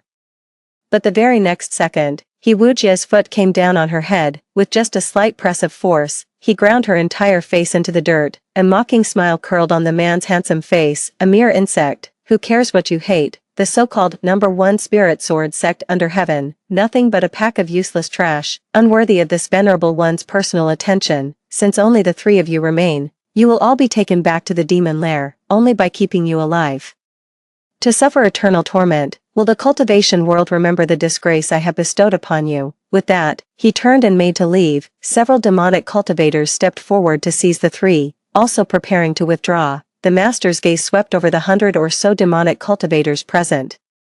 Knowing escape was currently impossible, he could only send a voice transmission to Lu Miao Miao. Fortunately, Ling Xiao isn't here. As long as she gets away, she can send word to the other cultivation sects and muster a force to rescue us. All we need to do is wait quietly. But Lu Miao Miao's eyes darted, and she suddenly began to struggle violently. There are others. The spirit sword sect still has survivors. There are more than just the three of us who survived. There's a woman named Ling Xiao, not even our master, let alone Si Tianyi, expected Lu Miao Miao to give me away. Staring at her in utter shock, he exclaimed, Miao Miao, how could you? Lu Miao Miao ignored the disappointment and shock in their eyes, shouting recklessly, everything I said is true, I don't know where she's hiding now, but she's been poisoned with a love toxin, she can't have gone far, she's definitely hiding somewhere nearby, send people to find her, now. Upon hearing this, He Wujia didn't even turn his head, stepping once more into the fissure. The demonic cultivator restraining Lu Miao Miao knew she had angered the demon lord. Without hesitation, he slapped her twice across the face. Silence, who gave you permission to speak without the lord's command? As I watched the group disappear from sight, I found myself letting out an unconscious sigh of relief. Having gotten my fill of the drama, I stood up, thoroughly satisfied, but then I felt the warmth of a chest press against my back. Startled, I whipped my head around and came face to face with He Wujia's handsome features, which were almost touching mine. I was taken aback as his teasing voice rang out, well, was the show any good? 7. He Wujia gave me no chance to refuse, taking me back to the demon's lair as well. The only difference was, I was lodged in a side chamber. Lu Miao Miao and the other two were imprisoned in a water dungeon. It said that during the day, they were suspended in mid-air, a mere half-inch above a pool teeming with blood-sucking leeches. They had to muster every ounce of strength to curl their legs up, or else the leeches would latch on and drain nearly half the blood from their bodies. Then, in the chill of night, they would be lowered and shackled in the icy water, which rose right up to their necks. The leeches were replaced with piranhas, which would latch onto any living creature they saw moving. Even if they tried to control their movements, they couldn't stop their bodies from shivering uncontrollably from the cold. In just one night, their legs were gnawed down to nothing but bare, gleaming bone. The next morning, as they were hoisted from the pool, the skilled physician He Wujia had hired would arrive to heal the injuries they had sustained the day before. If these three still possessed their cultivation, this torment would have been nothing to them. But they had long since become cripples, stripped of all their cultivation, due to the effects of the passion poison and being seduced by Lu Miao Miao into breaking their vows. Repeating this cycle, it wasn't long before Lu Miao Miao completely broke down, begging for an audience with He Wujia. I had wanted to go see the spectacle earlier, but He Wujia decreed that I couldn't go anywhere until it was confirmed that all the passion poison in my body had been purged. I had no choice but to wait patiently for over half a month before I could go to the water dungeon, and only with him by my side. I hid in a corner and watched as he went in first. Though the master and Si Tianyi looked haggard, they still had the strength to glare with eyes full of hatred. Lu Miao Miao, however, couldn't endure a single second more of the torment. The moment he saw He Wujia, he began screaming frantically, Lord Demon Sovereign, by all accounts, I am your ally. You can't do this to me. If I hadn't schemed to infiltrate the secret realm and poisoned the entire spirit sword sect with the ancient love toxin, yearning's ash, how could you have slaughtered them all so easily? I'm nothing like these hypocritical righteous cultivators. I did it all to follow you. The master and Si Tianyi were completely stunned, as if they had been clubbed over the head. Miao Miao, what are you talking about? Miao Miao, what do you mean? Everything I did was to follow that utterly wicked and unforgivable demon, He Wujia. Lu Miao Miao snorted coldly, exactly what it sounds like. Back then, I only swallowed my pride and humored you all because I saw your cultivation was decent enough to be my pillars within the sect. All that effort I wasted, painting Ling Xiao as a fickle, vicious, and jealous woman just to steal you away from her. And now you two fickle-minded fools have ended up as useless cripples. Their once sweet and adorable junior sister had transformed into someone completely unrecognizable to them. The master and Si Tianyi were utterly devastated. The true meaning of Lu Miao Miao's words finally dawned on them, their faces instantly draining of all color. So, is Ling Xiao nothing like you described? Was it all just lies you fabricated? Lu Miao Miao wore an expression of utter impatience. Are you deaf? It's only because you swallowed my story so easily that my plan to destroy the spirit sword sect proceeded without a hitch. But you're all useless now, utterly worthless to me. Shut up, you useless wretch, don't speak to me. She then turned to He Wujia, her face full of desperate hope. Lord Demon Sovereign, for this plan, I even sacrificed my own virtue. Every word I say is the truth, you must believe me. He Wujia had absolutely no desire to engage with Lu Miao Miao. His gaze shifted to the corner, and he spoke with an unreadable tone, still watching. Haven't you seen enough? Lu Miao Miao didn't know who he was talking to, but a sense of foreboding settled in her heart. That foreboding was confirmed the moment she saw me step out from the corner and stand beside He Wujia. She was too shocked to continue trying to please He Wujia, even forgetting to take a step, bitten viciously by a blood-sucking insect. Her face contorted in pain as she shrieked, "Ling Xiao! What are you doing here? Even if you hadn't been caught, you'd be dying from the heart-scorching agony of the love poison. How can you be here, and standing beside the demon lord? How dare someone like you?" 8. In stark contrast to Lu Miaomia's hysterics, after learning that everything that happened before was Lu Miaomia's scheme to frame me, both my master and Si Tianyi were already consumed by guilt. Seeing me now, a strange, complex emotion flickered in their eyes. "Ling Xiao, oh Ling Xiao. You're safe, that's all that matters. Don't worry, we will find a way to rescue you from this demonic lair." "Rescue me?" I shot back. "Why should I leave? I'm not like you. You were captured as prisoners to be punished, but I was invited here as He Wujia's friend." At the word friend, my master's face instantly darkened. "Ling Xiao, do you have any idea what you're saying? You actually consider a bloodthirsty fiend like He Wujia a friend? If any righteous cultivator heard that, they'd brand you a demonic practitioner." "I'll pretend I didn't hear it this time, but don't you ever say that again." Si Tianyi also nodded repeatedly. "Exactly, now that we know it was all a misunderstanding, let's just put it behind us and start fresh. We are betrothed, after all. Once we return safely to the Spirit Sword sect, why don't we make it official?" Before I could even call him a delusional fool, He Wujia made his move. His speed was astonishing. His waist sword had barely cleared its scabbard by an inch before a flash of blade light shot straight towards Si Tianyi. The next instant, Si Tianyi let out a roar of utter agony. A chunk of pink flesh fell from his mouth into the water, drawn by the scent of blood. The leeches churned the water in a frenzied dance, trembling in agony. He then heard He Wujia's utterly emotionless voice ring out. "A tongue that cannot speak has no reason to exist." My master looked at me, hoping I would understand the sheer brutality of He Wujia from this. Completely ignoring Si Tianyi's terrified expression, I smiled and produced a pill from within my robes.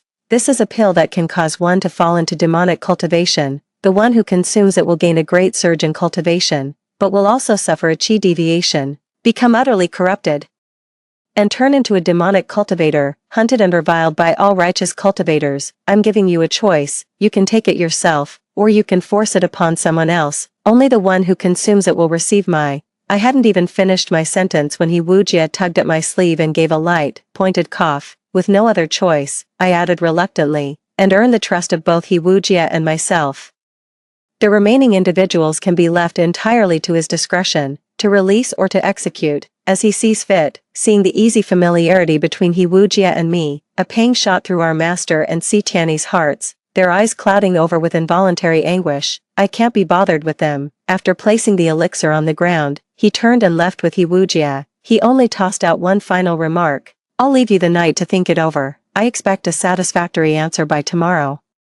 That night, each of the three, harboring their own ulterior motives, pondered who should be the one to take the pill. But in the dead of night, a barrier silently enveloped the entire water dungeon, ensuring no sound could escape. The master's eyes snapped open, just in time to see the wall being smashed through, revealing a gaping hole. Several figures clad in white robes, unmistakably righteous cultivators, burst into the chamber. The elder at their head, upon seeing him, immediately moved to untie him and Si Tianyi. "Immortal Venerable, we came as soon as we received the message. We hope we're not too late. We have also located a divine artifact capable of restoring both your and Tianyi's cultivation. Once you have both recovered, we will storm the demon's lair and take the demon lord's head." The group exchanged a few more words in hushed tones, finalized a provisional battle plan, and prepared to depart under cover of night.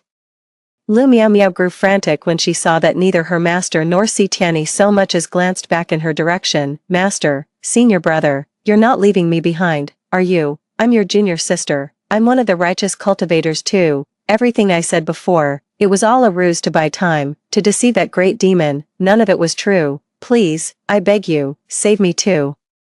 The master turned and cast a cold glance at Lu Miaomiao before drawing his sword and severing the chains on her arms. Thinking his master had relented, Lu Miaomiao scrambled out of the pool on all fours and reached out to clutch at the hem of his master's robe. He put on that pitiful look that always used to win their sympathy. "Master, I knew you cared for me the most," but with a flick of his sleeve, the master evaded Lu Miaomiao's outstretched hand. His downcast eyes held not a trace of emotion. His tone utterly frigid, For the sake of our past master-disciple bond, I have severed these chains for you. Whether you stay or flee, or how you escape this den of demons, is no longer any concern of mine. Our bond as master and disciple ends here. From now on, if we meet again, you will only ever be an eternal enemy of the Spirit Sword sect." With that, he turned and left without a shred of mercy. Several cultivators following in his wake, he left Lu Miao Miao alone, battered and bruised.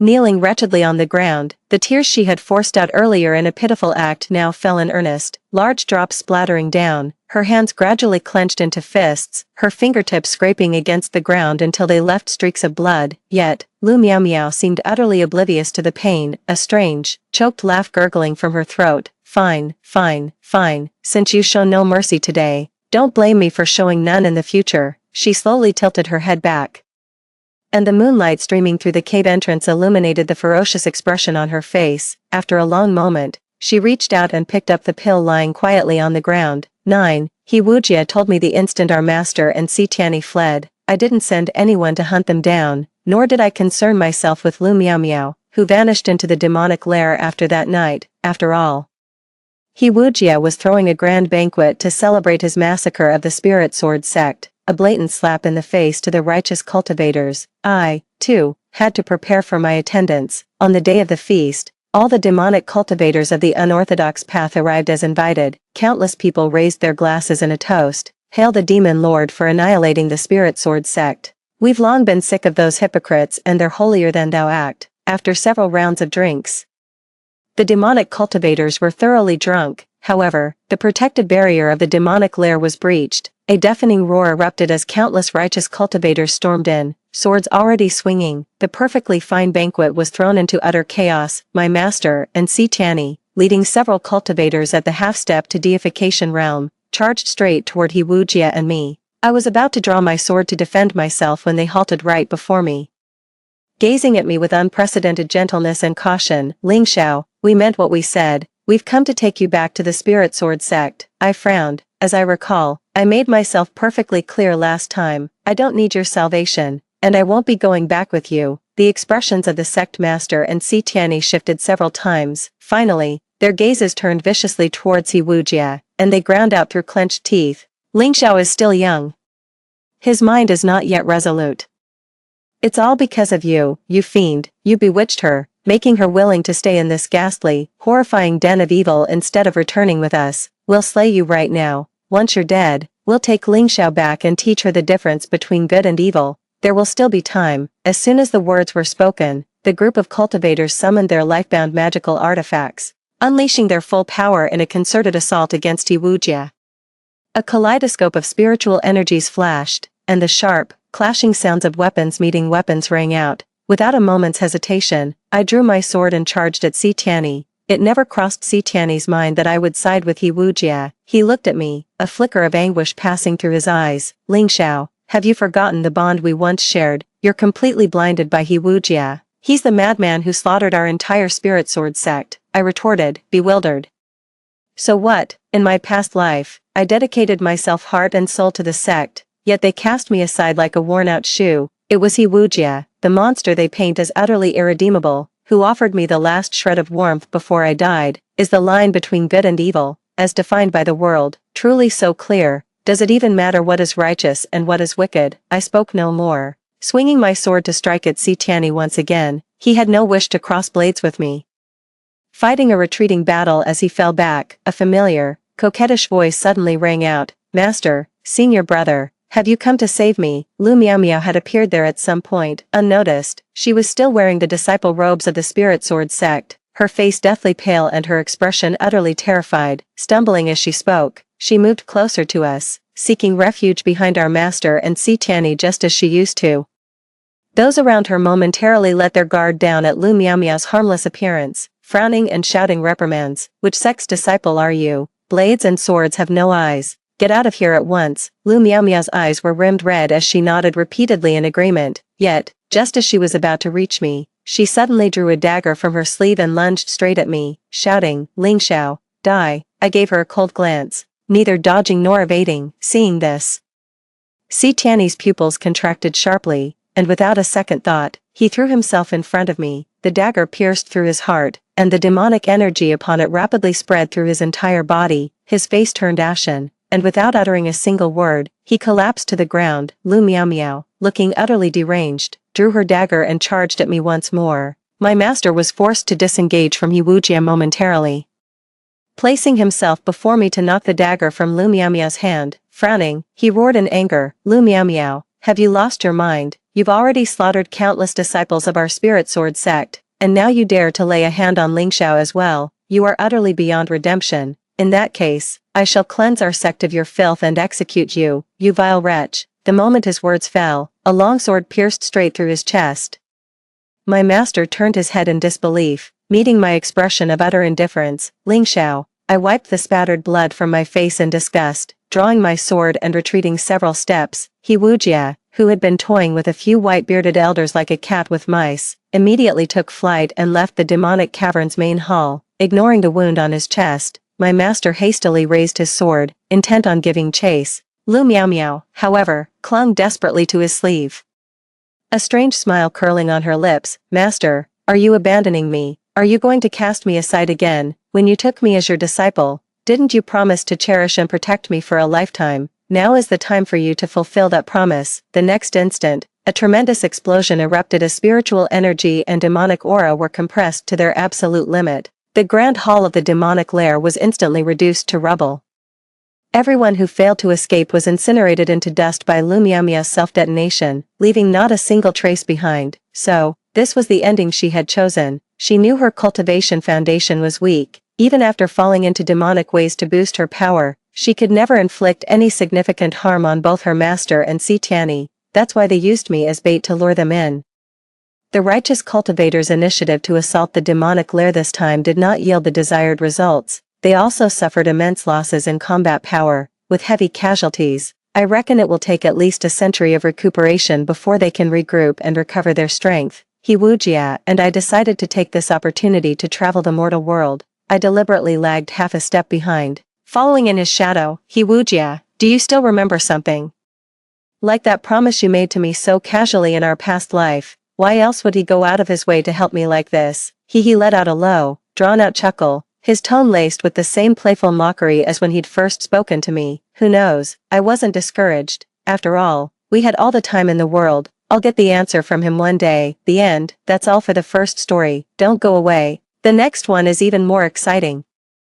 My husband gave all the ration coupons to his childhood sweetheart, but wouldn't let me and the kids go over for a meal. You need to have some backbone. Yet, for a bowl of chicken soup for Qingmei, he swallowed his pride and begged everyone he knew. I was so famished that I stumbled and fell into the river. When I was pulled ashore, I found myself back in the year of that blind date. My mother begged me through her tears, "I won't force you to go on blind dates anymore.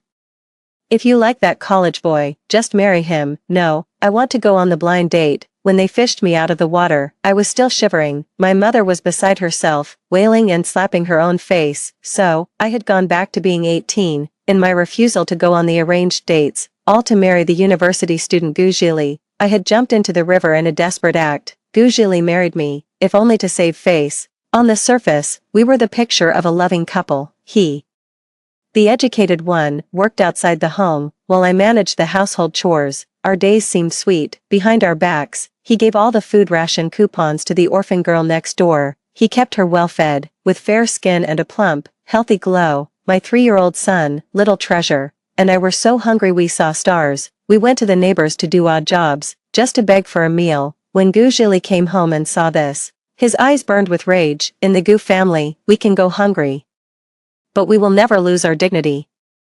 Is this how you conduct yourself as the lady of the Gu household?" Li Bao, after his scolding, he pulled a small, exquisitely wrapped packet of pastries from his pocket and thrust it into my arms. All warmth had vanished from his gentle face, leaving only a chill as his lips formed the words, "All you ever think about is eating. After all that, you're still not full." I recognized it. This was Qingmei's favorite brand of pastry, but with hunger taking over, I forcefully pushed down the ache in my heart. "My child," and I devoured it like a rare delicacy, even carefully licking the wrapper clean. Gu Zhili's face twisted in disgust. "I may be uneducated, but I still have my pride." I covered little Bao's mouth, coaxing him to eat more slowly. "No talking while eating or sleeping, or father will get angry." But in the middle of the night, the child cried out that he was hungry. Gu Zhili wasn't home, he'd gone to Qingmei's place again, she was ill once more. I stumbled out in a rush to find something to eat. Who would have thought that with one misstep into the river, I was sent back to the past. After hearing what I said, Mother cried even more pitifully. "Oh, my dear child, you've lost your mind." I finished my 7th bowl of rice, and Mother was utterly stunned. With red-rimmed eyes, she served me an 8th bowl. I instinctively called out for Xiaobao, telling him to eat too. But even when I went back in time, Xiaobao was gone, sobbing. I hugged my mother and cried, "My child is gone." She shakily covered my mouth. "A proper young lady shouldn't speak so freely. Guess who I've invited over?" Gu Zhili arrived with a bag of fruit. He had fair skin and the gentle, scholarly air of a bookish man. His lips were thin, his teeth white, and his eyes held the cool, detached gaze of a scholar. "Li Bao, your mother sent me. It was the same in my past life, after I jumped into the river." Mother immediately summoned Gu Zhili to our home to discuss marriage. I asked for nothing else, only him. Word has spread all over the county town. In this lifetime, I love only Gu Zhili. He was also pressured into marrying me, just like in my past life. Mother took his hand and discussed the wedding date. I walked right over and returned the fruit to Gu Zhili. He was taken aback, frowning as he called out to me. "What do you mean by this? I will not marry you. Get out of my house.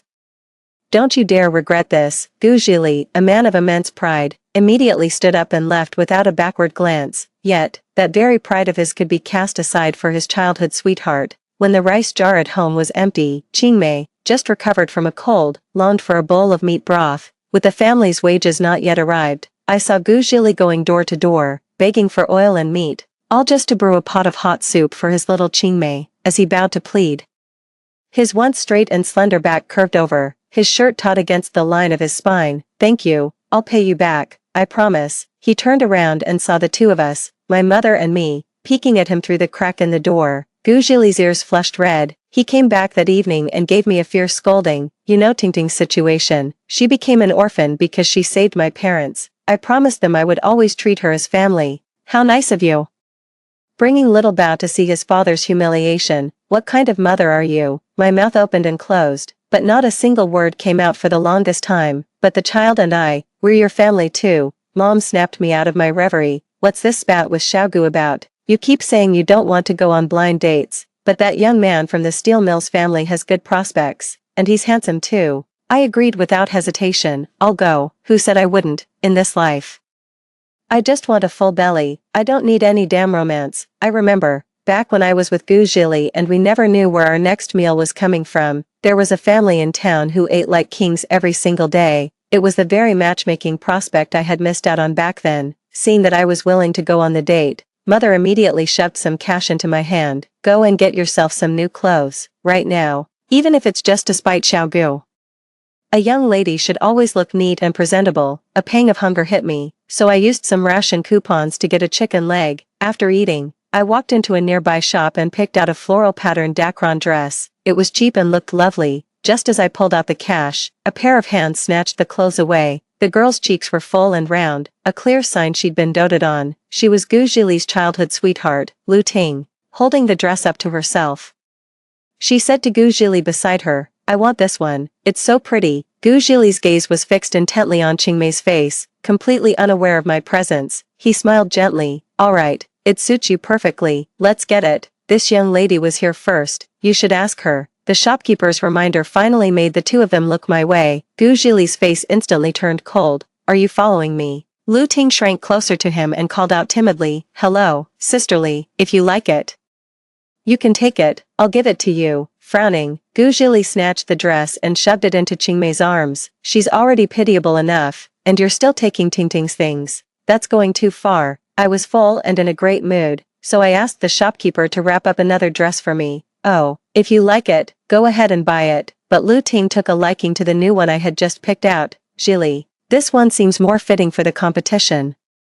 Gu Zhili looked at me and extended his hand. "Be reasonable, Li Bao. This competition means a lot to Tingting, but this dress is really important to me too." He let out an almost imperceptible sigh. "Don't make a scene. How about I take you to the park this weekend?" That was the olive branch Gu Zhili offered me. In my past life, just to go on dates with him, I let his childhood sweetheart bully me time and again, because I considered her family, too. Yet On the very first night of my marriage to Gu Zhili, Lu Ting called my husband away to catch a mouse in her house. I was left alone, keeping vigil by the red wedding candles until dawn, but I loved Gu Zhili so much, I could only think that I had failed in my duties as a wife. Now, as Gu Zhili reached for the dress, I instinctively slapped his hand away. I said I want it. Gu Zhili was angry too. He furrowed his handsome brows, soothing Lu Ting in his arms. What could you possibly be wearing that's more important than Ting Ting's dance performance? This will affect her entire future. Don't be so unreasonable. I clutched the package in my hands protectively. This is for a matchmaking meeting. Is my own marriage not important? Gu Zhili suddenly fell silent, his lips tightening as he released his hold on Qingmei. What blind date? How come I didn't know about this? Lu Ting let out a snort of laughter. Brother Gu, my sister must be joking. The whole town knows she jumped into the river for you. Who else would dare to have her? She's definitely just trying to get a rise out of you. Don't I know how a girl's mind works? After speaking, she covered her mouth, her doe-like eyes blinking. Was I too honest? Sorry, sis, for giving away your little secret. Gu Zhili also wore a look of complete understanding, his face expressionless. He said coldly, Li Bao, let me be honest with you. Dresses just don't suit you. You're too broad in the shoulders and thick around the middle. It's a waste of good fabric, and that scar on your calf is rather unsightly. The scar is where our story began. Gu Zhili saved my life. When the mudslide hit, my leg was pinned under a rock. A group of young people were scrambling down the slope in panic. But one of them went against the flow, pushing through the crowd. That was the first time I met Gu Zhili. He didn't look like a farmer, with pale, slender arms, yet he mustered all his strength to move the rock, grabbed my hand, and we ran. Run, don't worry about me. To save me, he injured his right arm, and it took months to heal. I have a scar on my calf, too. The doctors all said this scar is permanent. I was so self-conscious that I stopped wearing skirts. Gu Zhili heard and sent me an ointment. There was a note tucked in with it. Since I can't read well, I had someone read it to me. Comrade Li Bao, looks are just superficial. Your health comes first. That scar is a badge of your courage. My cheeks flushed as I thought he liked me too. I never cared for reading and could barely recognize a handful of characters, yet I spent months copying text just to be with him. I even carefully traced the strokes of his name. The wobbly, childish handwriting made him the butt of his companions' jokes. Gu Zhili, looks like you've got an admirer. With a stern face, Gu Zhili warned me to come around less often in the future. I still loved to prop my chin in my hands and watch him read and write. I didn't leave, smiling, until Gu Zhili's neck flushed red. Soon after, his childhood sweetheart also came to this town. Lu Ting put her arm around Gu Zhili, beaming with a bright, unguarded smile. We grew up together. Brother Gu has always looked out for me. You know, he's got the biggest sweet tooth, especially for the things I make. Gu Zhili's gaze also settled on the girl. He told us to get along and to take good care of his childhood friend. To win Gu Zhili's favor, I often went to Lu Ting to learn how to cook. She would accidentally bump my face with a piece of firewood, then apologize in tears. The clothes I hung out to dry for Gu Zhili would often end up dropped in the mud by her. I couldn't help but ask Gu Zhili if his sister disliked me, but he gave me a strange look. No wonder Ting Ting said that about you. You really are too petty. You should read more books. In my past life, I was the fool who tore apart a match made in heaven. In this life, I'll step aside and let them be together. On the day of the blind date, I didn't wear a skirt. I wore trousers to hide the scar on my calf. We agreed to meet at the video rental store. From a distance, I spotted my date. Dressed in a smart little suit, Lin Ao, the eldest son of the old steel mill director, he carried 2 bottles of hard-to-find soda and an armful of food. With his striking features, handsome and poised, he radiated an irrepressible, youthful vigor. In a past life, I saw him in the newspaper. It was the announcement of his death. In my memory, Lin Ao walked with a limp, due to this old injury. After rescuing the employees, Lin Ao was pinned under a steel plate and couldn't free himself. As the person approached, he smiled warmly. Hello, Li Bao. They walked and talked, drawing quite a few glances from people along the way. They whispered among themselves, isn't that the girl from the Li family who jumped into the river? How shameless, she's already latched onto someone else. I heard she got pregnant and threatened to drown herself to force him to marry her. Having known hunger, I'd grown a thicker skin. I simply asked Lin Ao if we were still going to eat later. If you're not going, I'm heading home. Well, with a bad reputation, it's no surprise the blind date fell through. Lin Ao, however, charged into the crowd with his neck stiff and head held high. Show some respect. She was doing a good deed that day. My old yellow dog was the one Li Bao pulled from the river. If you don't believe me, come to my house and ask the dog yourself. But Comrade Li is far too modest and didn't want to make a fuss. Who would have thought it would lead to such lies being spread about him? Well then, tell me this, who's the eyewitness? I was taken aback. I suddenly remembered that when I jumped into the river, the only person there was my mother. But when she went to find Gu Zhili, Lu Ting overheard it. The gossip started to spread. Lin Ao turned back and gave me a resolute look. You saved my family's dog, our savior. From now on, you are also a benefactor of the Lin family. The old factory director's family had a good reputation, so when Lin Ao spoke, everyone was inclined to believe him. Oh, I see, that girl from the Li family is a bit rough around the edges, but she wouldn't jump into a river over some guy. Exactly, she's always doing good deeds. I'm not sure why Lin Ao stepped in to help me out. After quelling the rumors, he quickly walked over to my side, his face stern. So, how'd I do? Pretty cool, right? I burst into a fit of giggles. You're a natural-born businessperson, what a silver tongue. Lin Ao handed over a handkerchief, his ears burning red, our hands brushed, and we pulled apart as if shocked by electricity. From a distance, Gu Zhili stood there, his gaze fixed on me. The plastic bottle in his hand was crushed out of shape by his grip. I was wondering whether to have Jianbing or Rujiamo with Lin Ao. I was just about to ask Lin Ao, but he took a step back. Li Bao, Gu Zhili isn't good enough for you. But I respect your choice. If you like him, then go. I can watch the tapes by myself just fine. Eating chips and soda alone doesn't make me lonely. A lot of people knew about my pursuit of Gu Zhili. No wonder Lin Ao would think that way. All by himself, he grabbed a soda, hugged a box of fried chicken and fries, looked back every few steps, and finally walked into the screening room with his head down, pitiful, deliciously fragrant. Gu Zhili gave a cold laugh and turned to leave as well. But his steps were deliberately slow, as if he was waiting for someone. You're not waiting for me, are you? I swallowed hard. Was there even a choice to make? I turned and ran straight to Lin Ao's side. A life of going hungry with no one to care for me. No thanks. Gu Zhili walked deliberately slowly. He knew Li Bao would surely run after him to make him stay. The girl's footsteps drew nearer.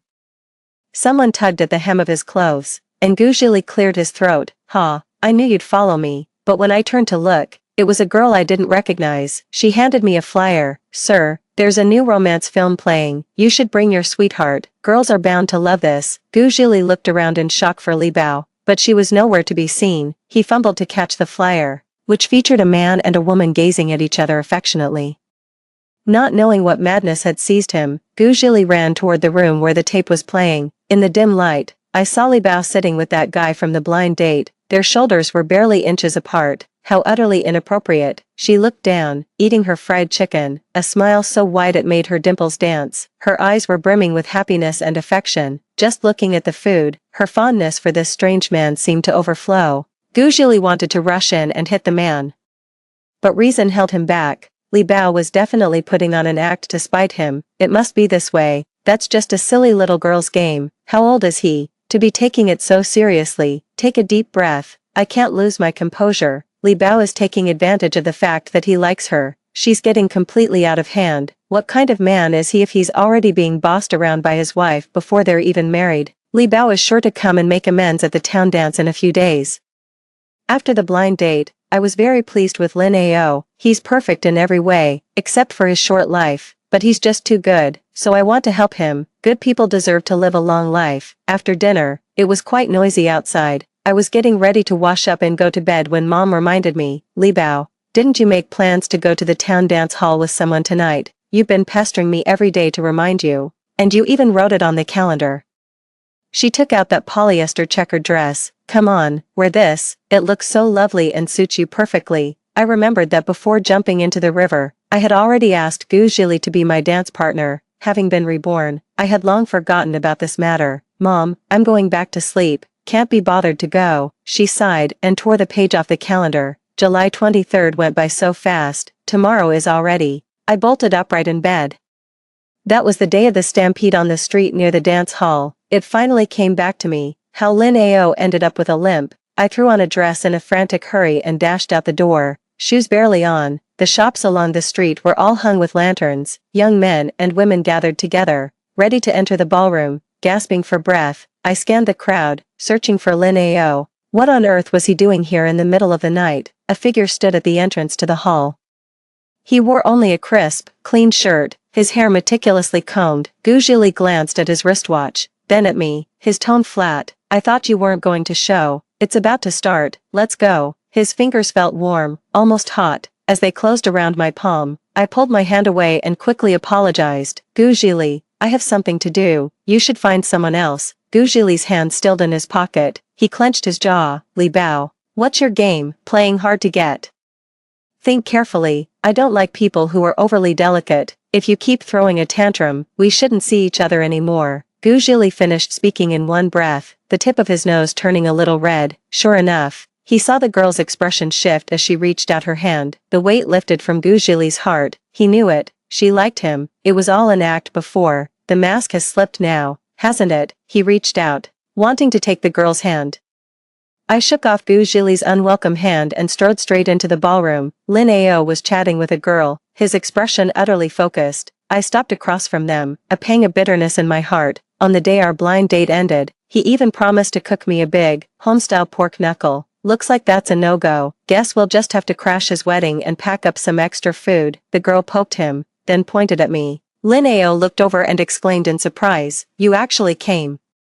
Care to dance with me? I declined immediately. Your date is right there. Isn't this inappropriate? Comrade Lin, have some self-respect. The girl shrieked, sis, that's not true. I was just asked to help prepare your gift. Lin Ao covered his sister's mouth and pushed her aside. My dear Bao, you look absolutely stunning today. We're a perfect match, made for each other. I used the hem of my skirt to cover the scar on my leg. Lin Ao's eyes widened in astonishment as he exclaimed, good heavens. That's such a large area. You must have been incredibly brave when it happened. This pattern looks like a butterfly. The brilliant light in his eyes made mine sting with unshed tears. Of course, how could anyone who truly cares for you be bothered by a mere scar? Hand in hand, we stepped onto the dance floor. In my past life, I danced this with Gu Zhili, but when I stepped on his shoe, his face turned cold. How clumsy of you. So, I was dancing with extreme caution.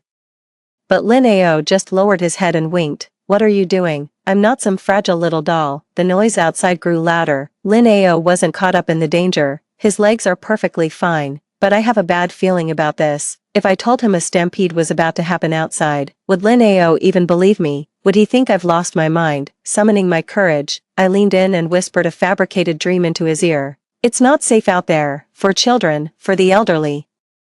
Can't we do something to stop it? You probably think I'm crazy. A flicker passed through Lin Ao's eyes before he smiled and led me off the dance floor. Of course I believe you. Getting to dance with you is nothing short of a dream come true. Anyway, we'll have plenty of chances in the future. Everyone made it home safely before the clock struck midnight. Lin Ao and I sat back to back at the entrance to the broadcasting room. Just moments before, he had used the PA system.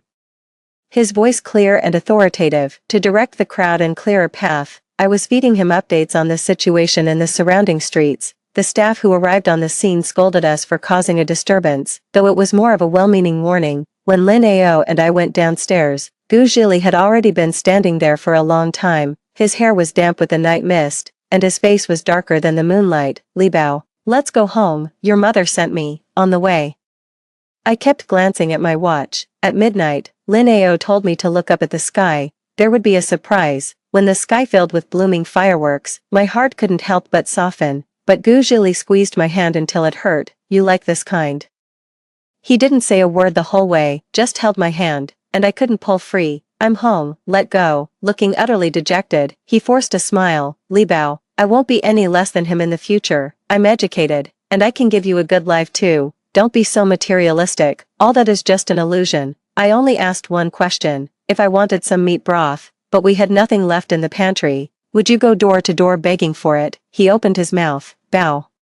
There's no way this could happen. Are you hungry? I'll go get some food right now. A scholar must have integrity. One cannot forsake their dignity for a mere morsel of food. Yet, in his past life, for his childhood sweetheart, Gu Zhili did exactly that. I closed the door. Gu Zhili's figure lingered outside for most of the night. In the end, he still left. Lin Ao slapped his thigh and declared he was going to study abroad. After saying that, he took the ring from the box and, mimicking people on TV, got down on one knee. Li Bao, would you come with me? It was all so sudden, I can barely read or write. I only just learned Lin Ao's name recently, going out like this would shame the family. Forget it, let's not waste the money. Lin Ao is stubborn, once he sets his mind on something, nothing can change it, the tickets are bought. What am I supposed to do if you stay here and run off with someone else? Even if you don't go to school, just stay with me, okay? He brought over a few books, just learn a little of the foreign language for now, you have plenty of time to improve, and I'll be right here with you all the way. If you don't learn to read, you won't even be able to understand a menu when the time comes, you'll go hungry. Inspired by Lin Ao's words, I painstakingly mastered a great many Chinese characters. My bedtime routine became nothing but memorizing texts and studying the language. Every night before bed, he would call to encourage me. You're doing amazing, you're so impressive, with that kind of determination, you can succeed at anything. I was overjoyed to tears when I finally got my junior high school diploma at my age, and I hugged Lin Ao. God only knows how much hair I've lost over this. Lin Ao's school schedule changed last minute, so he had to leave before me. My dear Li Bao, I love you. I was still trying to figure out what he meant by that foreign phrase when the plane roared off into the sky. What arrived even sooner than next month was Lu Ting, with red-rimmed eyes. She said Gu Zhili was injured, would soon be leaving town, and wanted to see me one last time. Sister Li, please don't be so cruel. When I arrived at the courtyard, Gu Zhili was nowhere to be seen. Lu Ting waved her hand and summoned a few street thugs. Make sure this bitch never thinks straight again. Why should she get to live the good life? Just before the club came down, someone threw themselves over me, shielding me completely. Gu Zhili grunted in pain and collapsed to the ground. With a shriek, Lu Ting fled with the others, abandoning the bamboo horse on the ground. My mind went blank, and it was still ringing even after I carried him to the hospital. Family member, he's unconscious. Please come and sign the consent form. You'll need to take good care of your husband during this time. My mind was a jumbled mess, and I didn't explain our relationship. Gu Zhili lay quietly in bed, a bandage wrapped around his head, his breathing steady. I was supposed to go find Lin Ao tomorrow morning. Given this situation, it looks like I'm going to have to break that promise. Lin Ao was upset for a whole day, but called long distance the very next morning. Li Bao, hire someone to look after him. Don't go see him all the time. Gu Zhili is a sneaky one. I sent you a postcard. It might take a while to arrive, but you have to write back. I hadn't expected him to be so persistent. I agreed with a laugh, promising I wouldn't go see Gu Zhili again. Just as I was about to leave, Gu Zhili woke up. He took my hand, his voice hoarse and strained. Li Bao, are you hurt? I was fine, but Gu Zhili had been lying in the hospital for half a month and had only just regained consciousness. The Gu family got in touch and asked me to look after him. It's too far for them to come right away, since he got hurt because of me. I asked politely, shall I hire a helper to take care of you?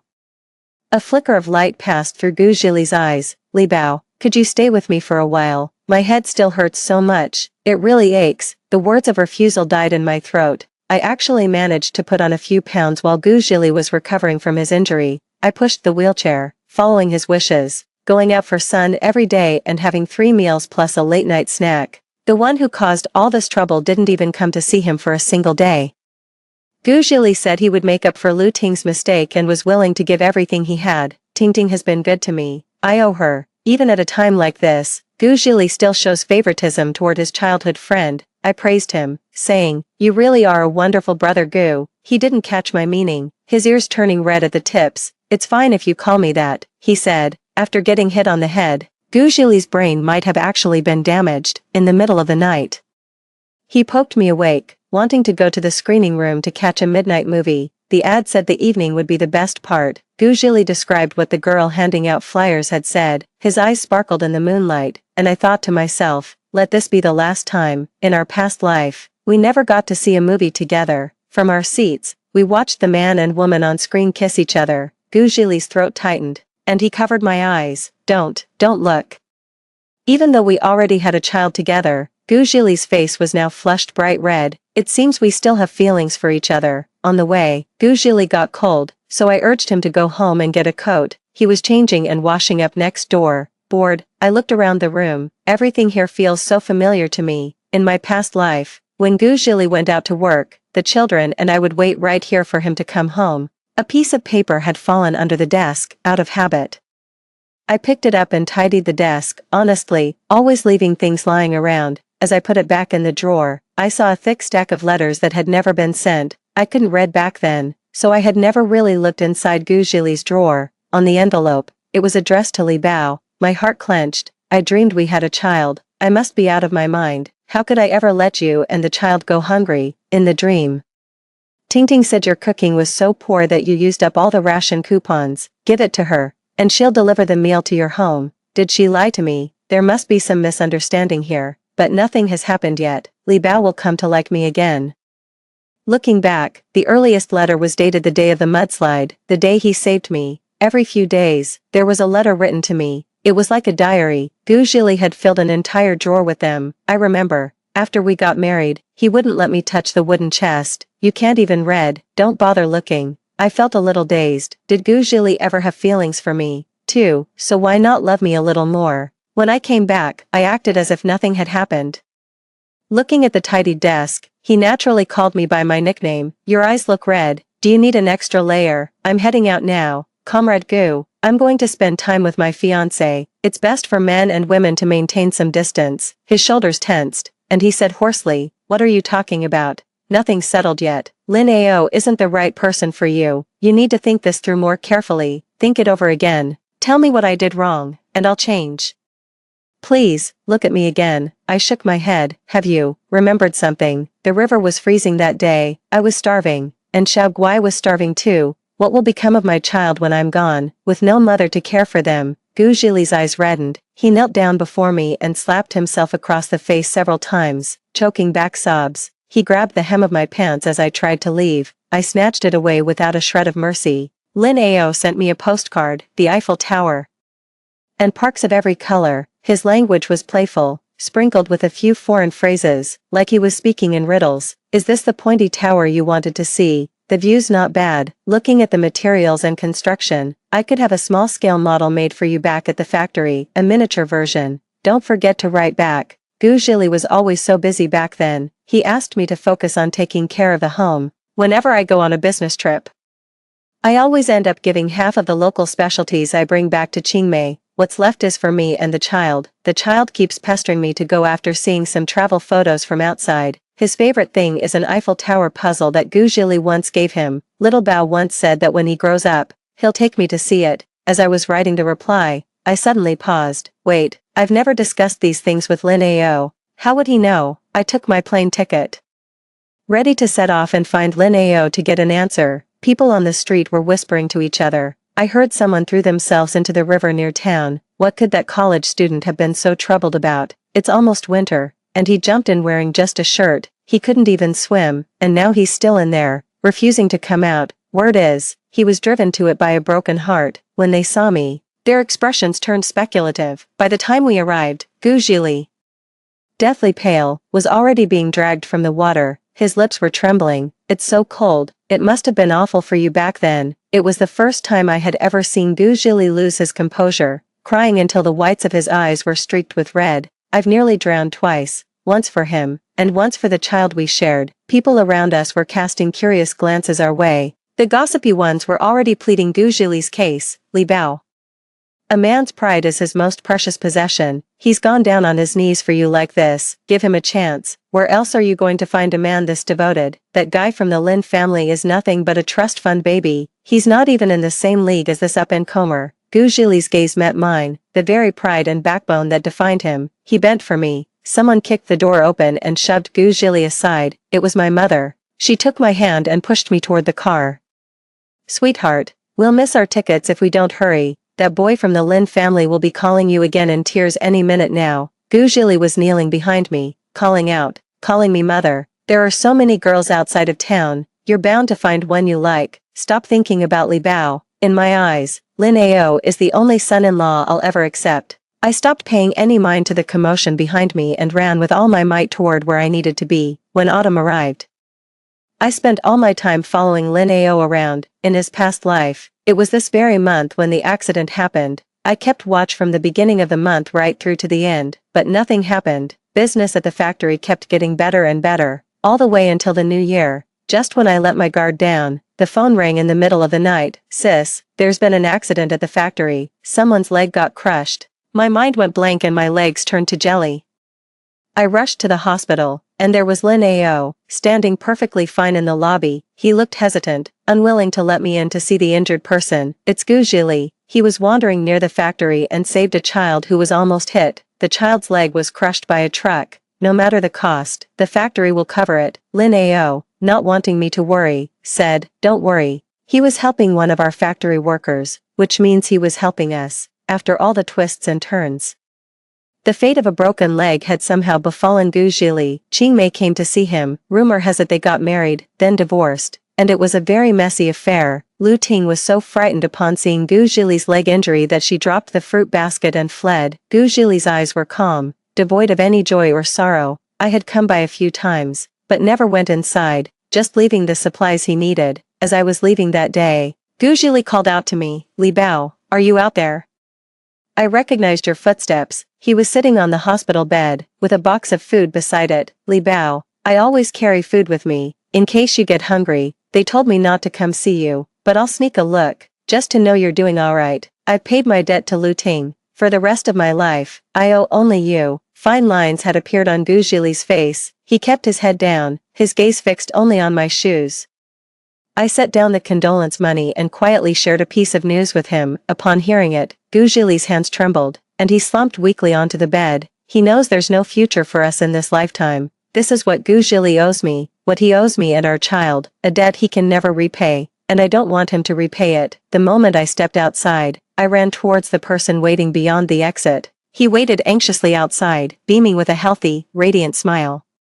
I have some great news to share with Lin Ao. Extra, Lin Ao's dream. I keep dreaming about a child lately. It scared Lin Ao so badly he fainted, and the poor guy didn't even have a girlfriend. This staunch materialist was so terrified that he went to a temple to make a vow. The old fortune teller giving the reading studied Lin Ao carefully.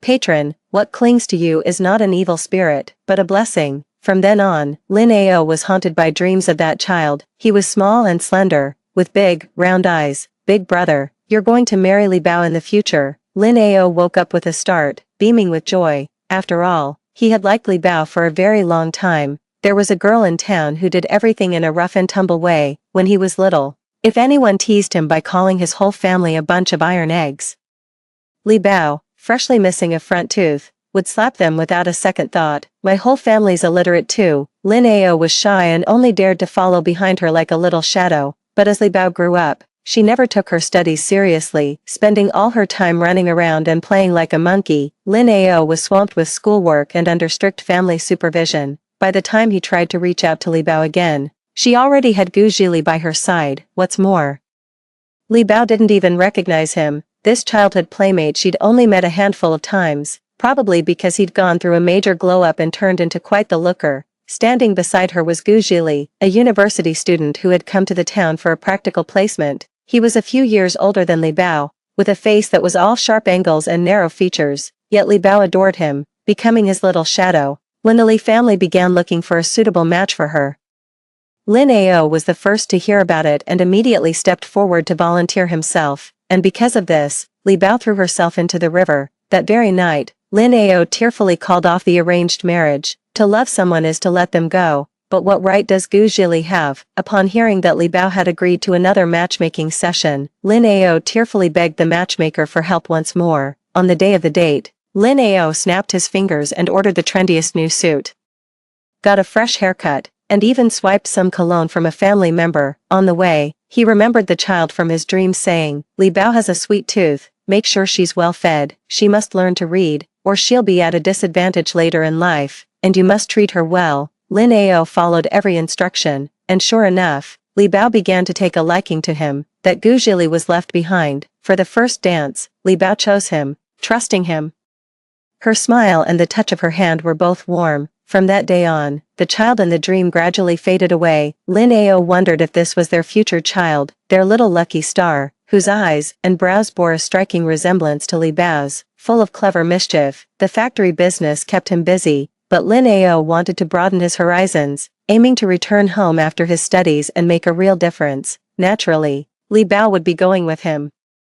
The child had whispered once that Li Bao dreamed of seeing the Eiffel Tower and foreign landscapes. Lin Ao pooled his New Year's money to cover Li Bao's flight and living expenses. The one he loved by his side deserved the world. When spring arrived with blooming flowers the following year, Lin